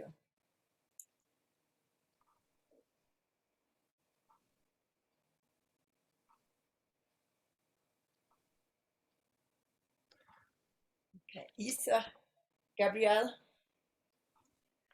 Singing Bridge. Hi, Singing Bridge. It's good to see you. Oh, sorry, I had to unmute myself. I want to just apologize because the I just kept going in and out again with the internet outside here, but I'm glad y'all were patient and just let me jump back in because I loved this. It's exciting to me. Um, and I guess what always comes up for me is, you know, uh, whenever I hear Earthship stuff is back in the early 2000s, I lived in Leadville, Colorado, and I worked in the school district there. And there was there was a Earthship uh, on the side of 24 going up. Um, I don't know if it's still there. You wouldn't know it was the Earthship. Kind of, it was just a mound. And this individual had made it. This guy had created that, and it was very rustic. It was not at all in this fashion, but it worked. And So for me, when I hear about, oh, we're trying to make this more affordable, yeah, like 100,000 or a couple of 100,000 to um, to me, that's not so uh, affordable in my experience, in my own life experience, in the path I've walked, but also in the communities where I've lived. And so I guess my question is, did you find that there was a willingness um, in the people that you met to not only perhaps create some home for themselves, but a, a whole community? Like, um, so, yeah, I, I'm not sure I'm wording it properly, but is there a willingness to see, even in our thinking, when we look at something and go, and it is beautiful, and uh, but you know, uh, it's um,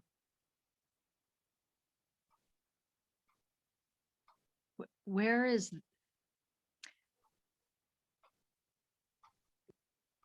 yeah, where is more of a sense of all of us, that and also an awareness of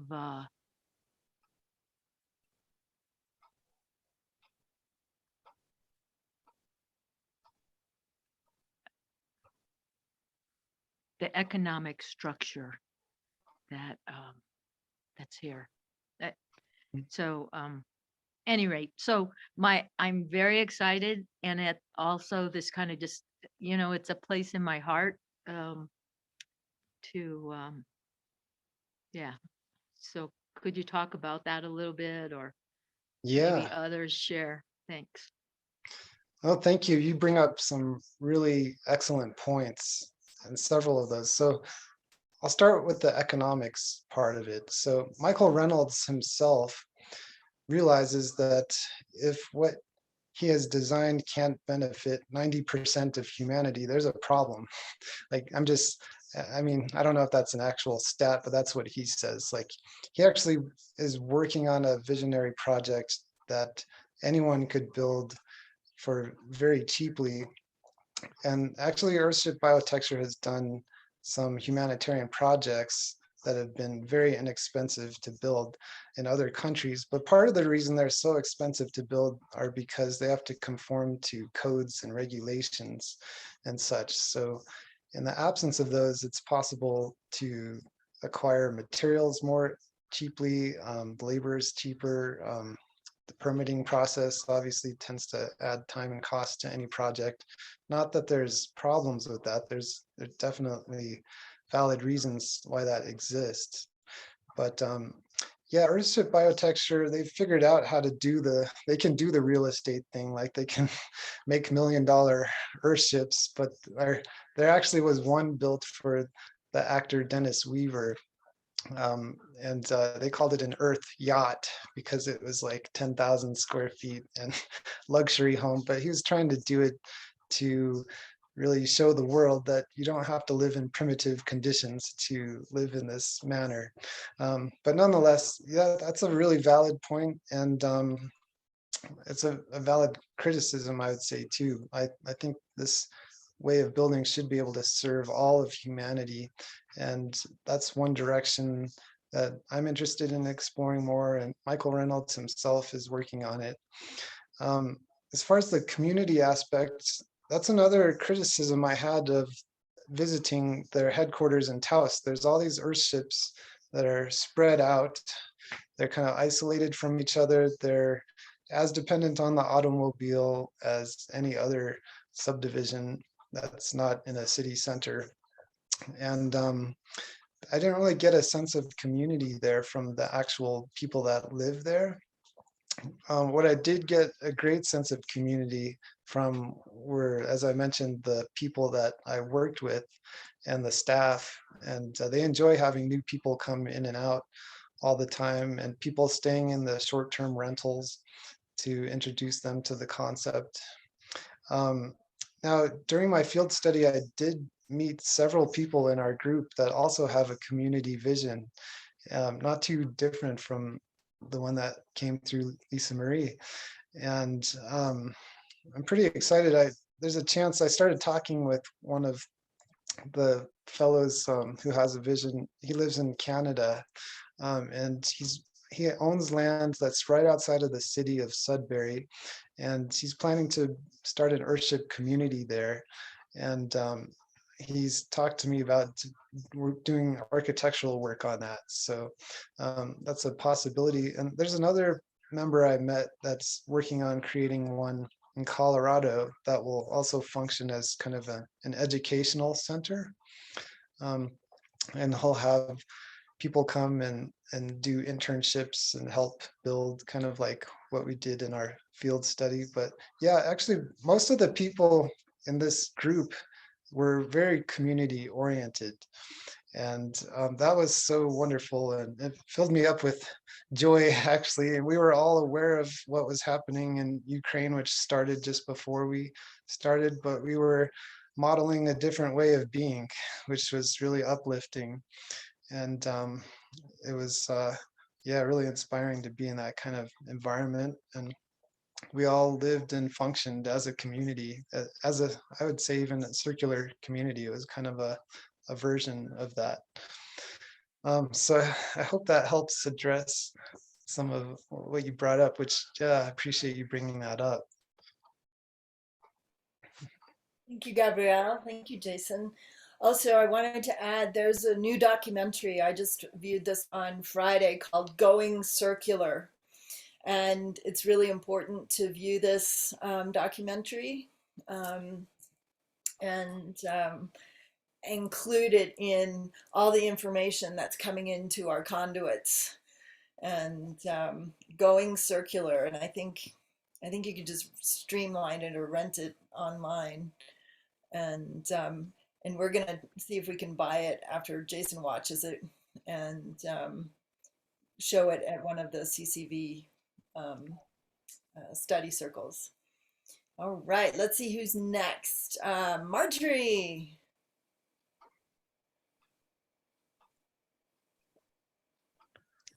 Hi. I had to unmute myself. Hey, Marjorie. Hi. So I just have a bunch of questions, little questions maybe. One to start is what do they use for paint and color when they construct these houses? Have they done studies on the savings that you can achieve compared to traditionally built homes in the area? Bunch of questions. I hope you can keep track. I'll remind you. Okay. Do you want me to do one at a time? Or? Okay, yeah. Okay. So even though I've spent some time studying and working with Earthship Biotecture, I'm not an expert, so I don't necessarily have all the answers, but I have some answers. And as far as the coloring goes, a lot of it comes from like the natural adobe finish. That's, you know, when adobe is used as an interior finish, but I'm sure they use like low VOC finishes and paints and such, although I didn't specifically talk about that with them. Although with the tire issue, one thing that was brought up is that so many conventional finishes that we have off gas like crazy, like furniture and paints and things. So that's like as much or more of a concern than the tires off gassing, because those are new materials and they all off gas for a period of time. But yeah, as far as the specifics of the paint, I'm not too sure. I know there's some kind of dye is mixed in with the finish coat of the plaster frequently to achieve like that aqua color that was in the one that I stayed in. Your second question about if there's studies to show how their performance differs from a conventional house. I can't point to any particular ones, but I do know they did studies of the water use specifically, and they found the typical person uses 80 gallons of water per day for household use, and in an Earthship it's 20 gallons a day, so it's a quarter of that. Obviously the heating is eliminated or greatly reduced, the energy for heating. Let's see. I don't know, did you have other components to your question? Or- Well, I guess, you know, electrical use. Mhm. I Yeah, guess all of that is solar provided. yeah, they can get by unless there's several cloudy days or snowy days. They typically can use electricity as most households use them, although they do discourage any kind of heating elements like hair dryers, electric blankets, things like that, Mhm. since those will drain the batteries. Yeah, let's see if there's anything else there. Yeah, some of the older Earthships didn't function quite as well, like I mentioned, so they would sometimes the power would go down from time to time. But the newer ones, they don't really have that issue from what I understand. And living in an Earthship, I automatically felt that I had more of a conservationist kind of sort of strategy going through me. So, I mean, it felt natural to conserve water and turn off lights and things like that. Mhm. So I probably used less myself than I normally would, even though I had plenty of hot water, it was comfortable temperature wise. So hope that helps a little bit. Yeah, I was just curious. And when they use the cans, do they fill the cans with something or are they empty? Yeah, they're empty. There were Oh. experiments earlier with having them filled, like using ones filled with water and things like that for thermal mass, but Mhm. apparently they kept popping open and the water would just drain out. But Aha. they're empty. They're mostly to take up space in the wall, so they don't have to use as much cement. Okay, I And of see. course, just to use something that's normally considered trash. Right, right. And you mentioned on the cisterns, there was a sealant used. What was that something that was painted on or what was it and how was it applied? Yeah, I don't quite remember exactly what it was, but it was brush applied. Oh, Um, yeah, I'm not quite sure the specific type. And one more, just this is the last one. Sure. How do they get all their building materials? Like you showed that picture of where tires are tossed. Do they get shipments? Do they have to purchase the tires? Do they have minimums that they have to purchase to get shipped in? Or? Good question. Yeah, so I know with the cans and bottles, they have good relationships with all the bartenders in Taos. So they tend to get a lot just from Taos, the city, and also within the community. They have a place where people store all of their cans and bottles for use. Oh, that's great. All the Great. people that live in the Earthship village there, they know what will happen with everything they use for their beverages. As for the tires, often they mention that they can get them like really cheaply. Like normally there's disposal fees to get rid of tires, so they can usually get them delivered. I don't know where the specific tires came from that we worked with, but I did notice some tire places in and around Taos, which I imagine would be suppliers since they're local. Yeah, I didn't have to pay much for that. I think mostly just delivery fees. So Yeah, I that's can good. I can try to check into your questions some more and see what I can find out though. Okay. I was just So, curious. That's yeah. it. Well, thank you, Marjorie. Thank you so You're much welcome. Thank you, Marjorie. Thank you, Jason. Also, we're saving bottles from Kathmandu, which is a local Nepali restaurant here in the Yeah, Netherlands. I've eaten there. Oh, great. Oh, you're Yeah. here. And Yeah, I'm in Denver. oh, You know, and it's got me thinking, I was thinking it might be kind of fun to build raised beds using this, either, I don't know, using cans or bottles yeah, for the walls. Yeah. Got me beautiful. thinking. Yeah. Yeah. A great way to resource and reuse. Yep.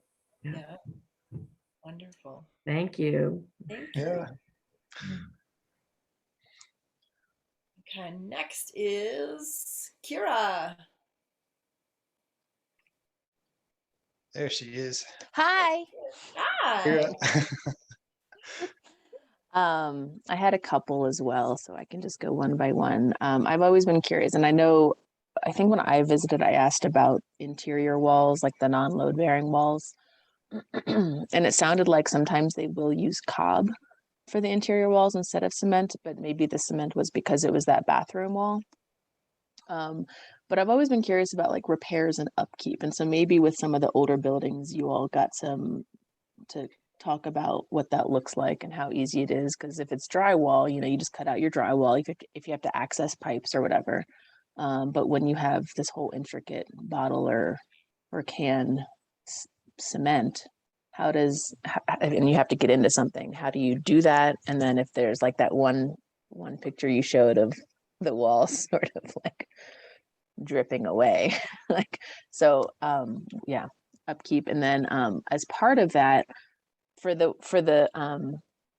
ceilings that were the vigas and the little, and it's all wood, is that treated? Okay, yeah, thanks for your questions. So I'll start in the order that you asked them. So the interior walls, yeah, they don't have to be certainly what I showed there, the wood framed with infilled can masonry. In Lou's Earthship, he actually had an adobe brick wall, which he got locally.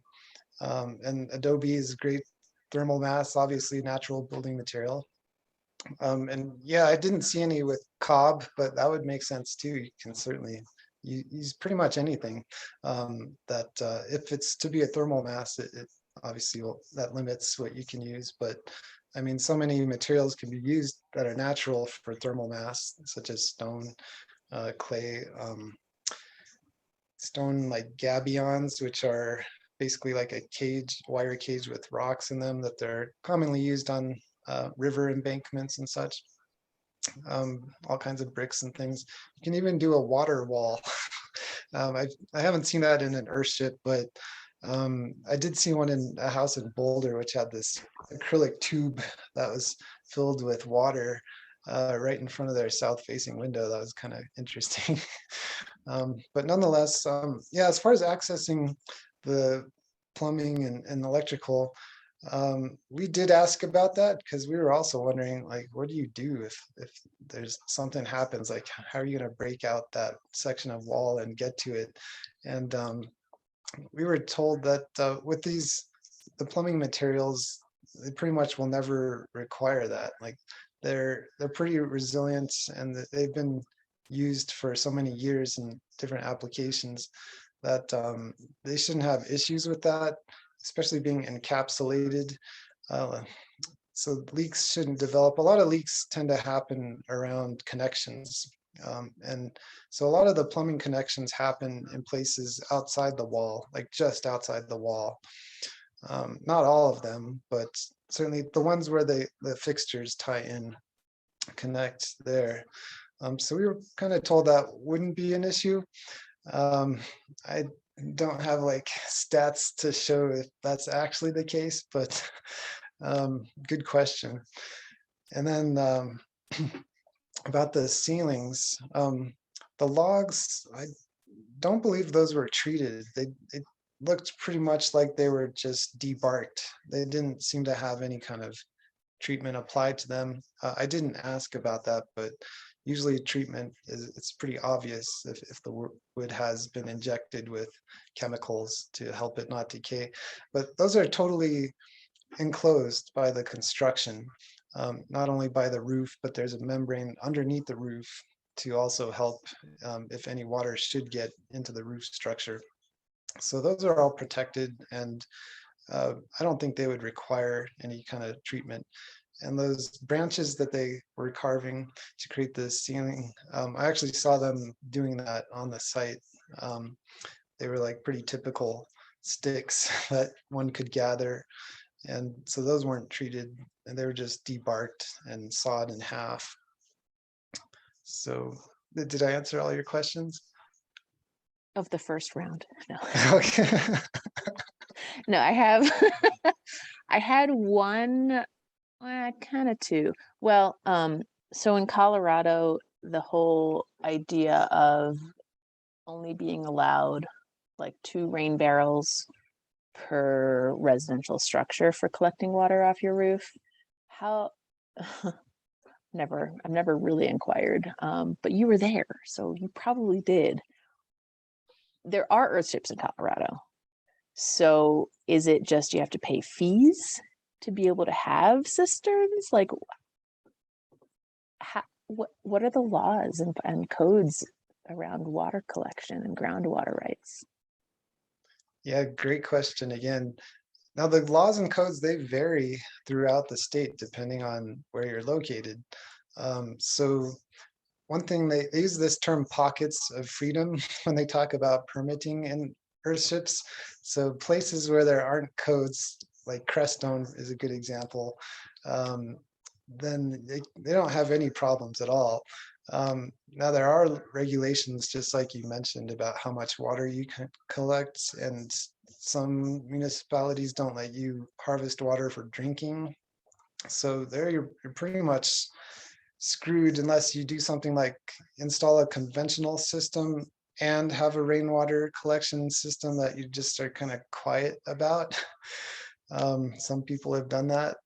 There are 2 earthships right here in the neighborhood in Nederland. However, I don't know if they collect rainwater. I'm going to investigate that because not all of them use these 6 principles. Like even the one that Lou, the plumber, lives in, his is connected to a well as kind of a backup source of water that's available on his site. So that's about the best I can answer. I mean, it just depends on where you're located and where you want to build. Okay, thank you. And then my last question is sort of tied into what Marjorie was asking about. No, not Marjorie. It was before Marjorie. Lisa, who was Yeah, it? Gabriel. Gabriel. Gabriel. The like costs. And so when it's like, when you were looking at those U-shaped bays, and it was, you said what they said is about $100,000 for one of those.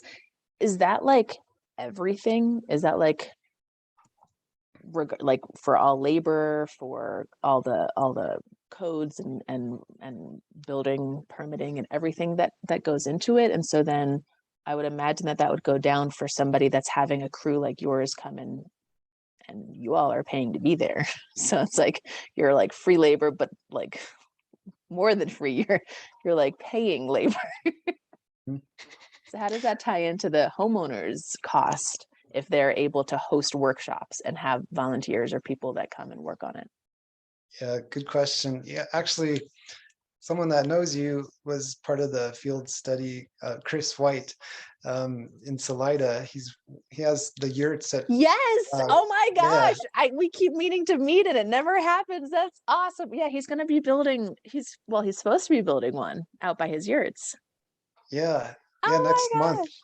Yeah, Sweet. so he actually called us studenteers. He brought up that term, which was pretty accurate. And so, yeah, as far as I understand, like one U being $100,000, that's a complete living unit. Cost of materials and permitting fees vary depending on where you're located, but labor and materials. And one of the models for building Earthships is to host a field study. So some of the ones that we were working on, well, that's how they saved a lot of money on labor. So that is one way to reduce that cost, certainly. Okay, like Lisa did have a question, and I, then she retracted her hand.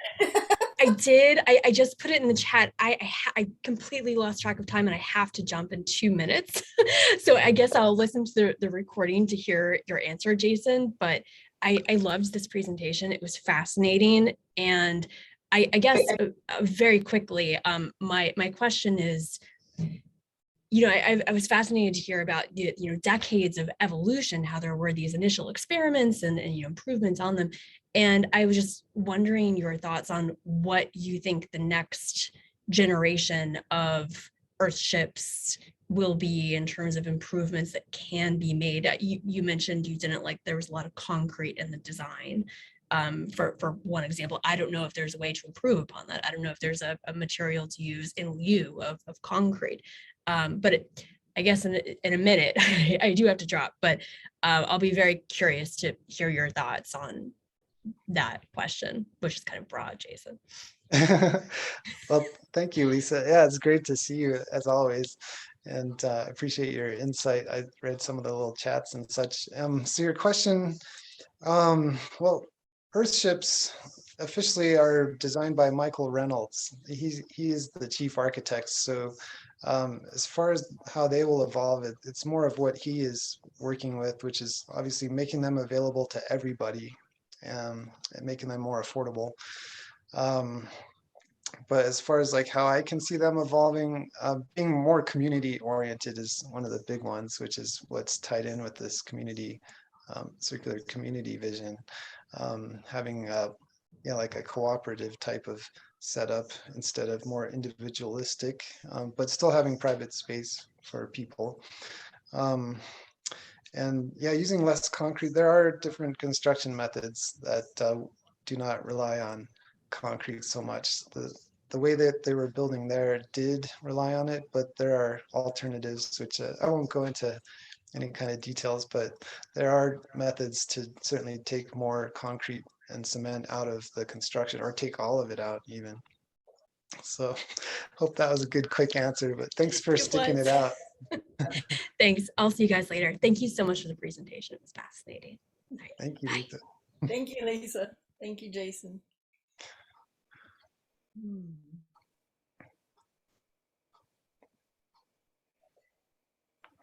And I'd like to add that, like, with this vision of the circular community, it's got Earthship inspired elements.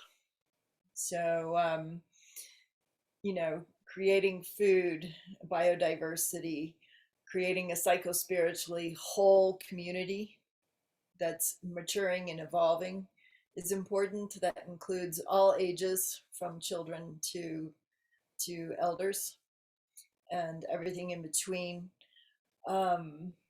And so we're still in the learning phases. We're learning a lot. This new film that came out, Going Circular, has elements in this documentary that's really powerful.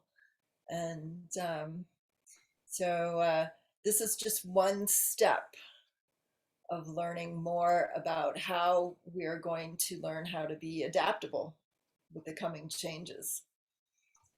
Let's see, we got Fred raising his hand.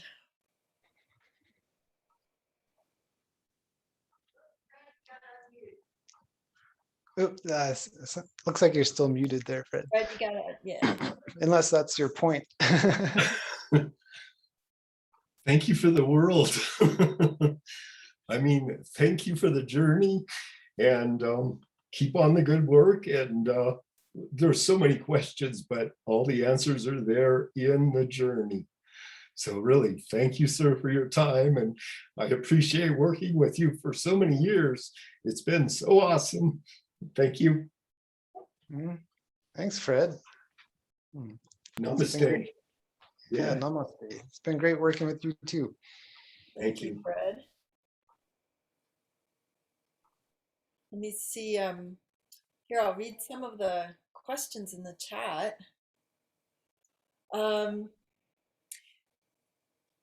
Dana asks, could you share recommended reading list for us based on this presentation and the ideas and quotes included?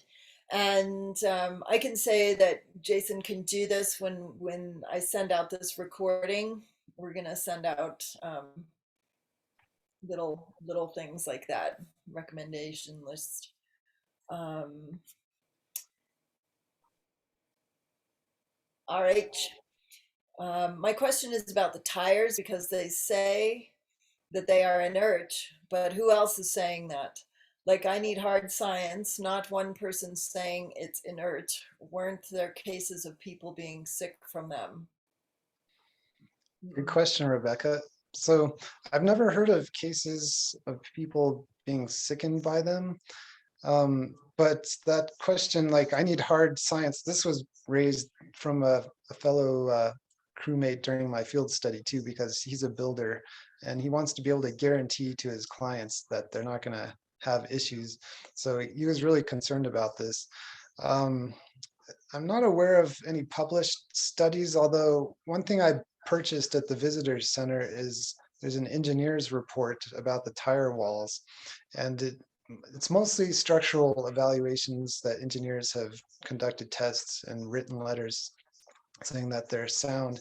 But I heard that there's some content in there about the off-gassing issue too. So I'm going to certainly read through that and see if that's the case. If I can't find an answer to that, then I will ask that direct question to Earthship Biotecture. They're pretty good with outreach. And because, yeah, I'd like to know that too.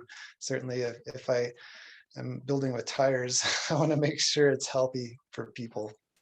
And not just like deflect the question by saying conventional building materials off gas a lot. So from flooring to fabrics to sealants to all kinds of things. So thanks for bringing that up. And it does warrant some further investigation. I thought there was something in the online course that we took that microminerals, they did do some kind of study. Yeah. Found that they don't off gas. Yeah, he did say a physicist conducted this study, but at this point, no one that I know has seen the actual data from that. So that's kind of what we need to get at. Yeah, this was Seth said too. I remember that they had a study done of the off-gassing, but I don't have the source offhand. Personally, I can't imagine off-gassing would be a big problem. I've been more curious about whether stuff can leach into water if it soaks down through the top layer of dirt overhead. And I guess that's what the metal roof is for, the sealed metal roof. Yeah. And then DC also asked, do they get the bottles, tires, cans, etc. donated, or do they need to purchase them from a recycler? Yeah, I think we answered that one. We answered that question already. Yep. And there's one thing that I learned actually while Jason was in Taos. I started cleaning so many bottles and taking off the labels that we have collected from Raysham at Kathmandu. And then 2 weeks into it, Jason started working on the bottles, and he said, "Oh, you don't have to take the labels off. We cut them, and then we clean them, and we just put them in the wall with the labels." So I was very relieved that I didn't have to take any more labels off the bottles.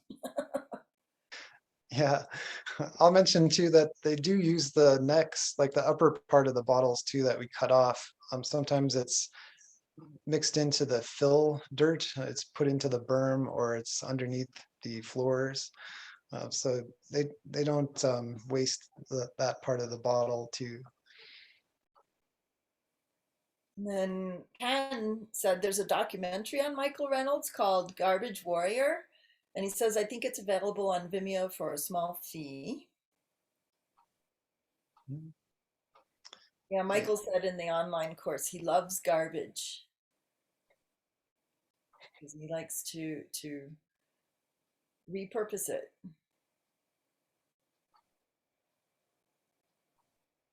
Oh, he sent 2 links on here.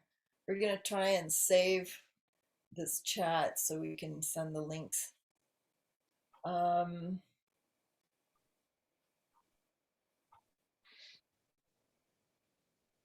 Do you know what type of wood the Vigas are? I think that all depends on where you're at in the world. We learned that in the online course. There are these earthships all over the world in different types of earthscapes. So there were tropical earthships, and they were built a little bit differently. They did the relief projects like Jason said. So in Haiti, when the earthquake happened there, and tsunamis. In Thailand, was it Thailand, Jason, they went to? Can't remember if it was Thailand, but They were in France, but that wasn't a relief issue. yeah, they've been all over, like India, Haiti, Indonesia. And this kind of circumambulates around a question by DC. Are earthships usually built in arid climates, or can they be adapted to other conditions and locations? So yes, they have been adapted. Yeah, yeah, there's some pretty different designs to function in the hot climates in particular.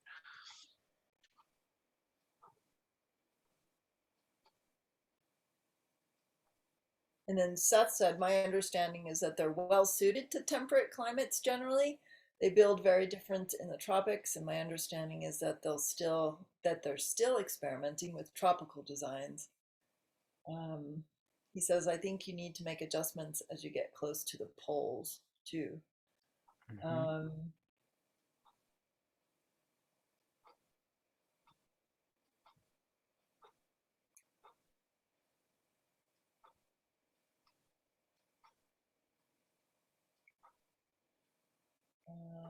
me see.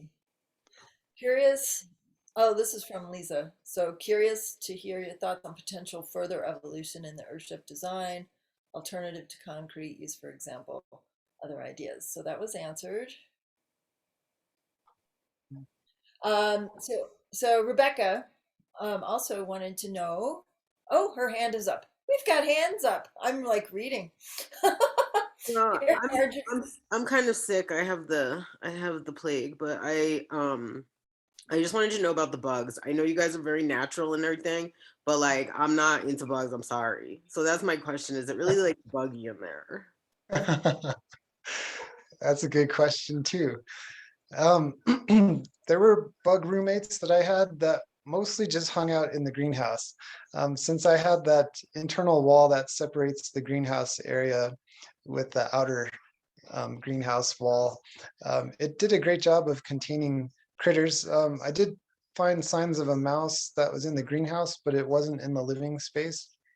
Also, there's all kinds of mice all over New Mexico desert there, but none of them got into the living space. I found maybe 2 spiders in the living space the whole time I was there, which is probably about the same as, or maybe less than I find in the living spaces around here. But they weren't very threatening spiders. I see your fun, the scream reaction there. Yeah, I think the living spaces, when they have that double greenhouse model, in other words, that interior greenhouse wall, they're pretty well isolated in that greenhouse space. And of course, there you actually want beneficial bugs. There are pest bugs also that have to be dealt with when doing gardening, of course. But many of the bugs are beneficial there. And most of the bugs I saw in the greenhouse were roly-polies, so they're pretty friendly looking. Just a couple little spiders. Hopefully that helps. Hope you feel better, Rebecca. Yeah, feel better. Thank you for being here.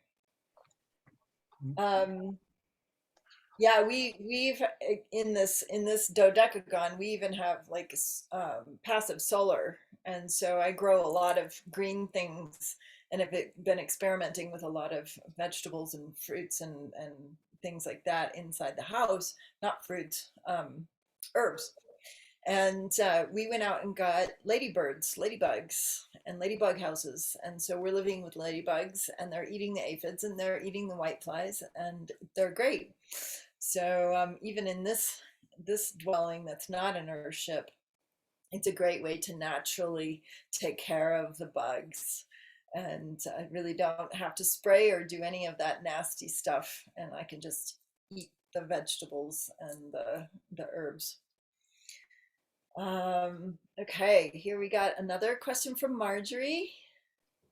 Hi, I had going back to using the bottles, do those walls have to be a certain thickness? That was one thing that I thought of. And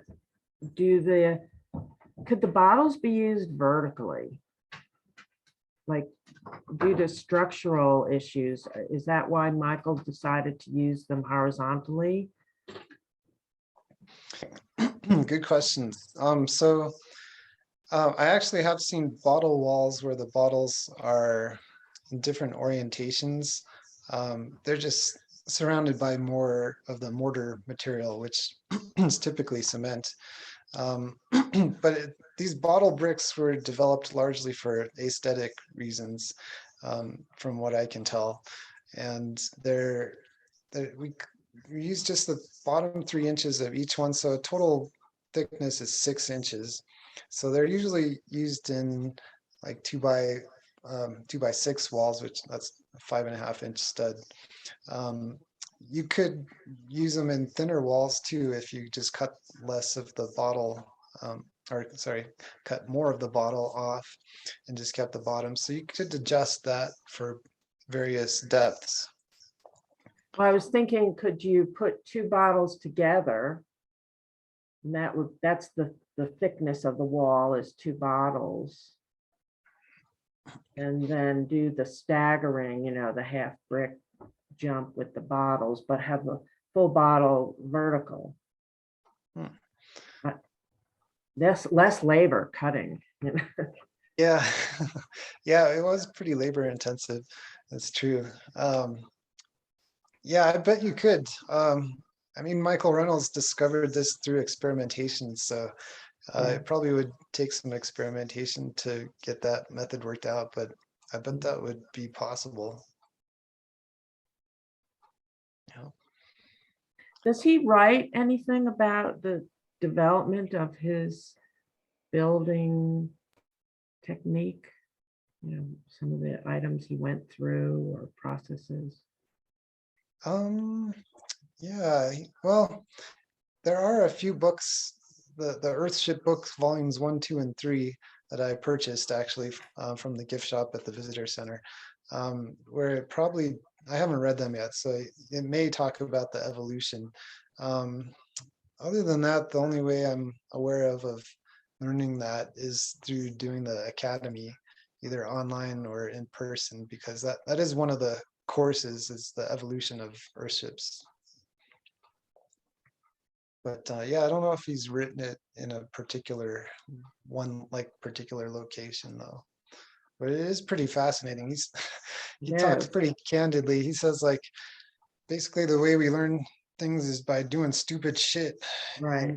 over and over until something finally works. Of course, he says it in his Kentucky Southern accent, which makes it more humorous.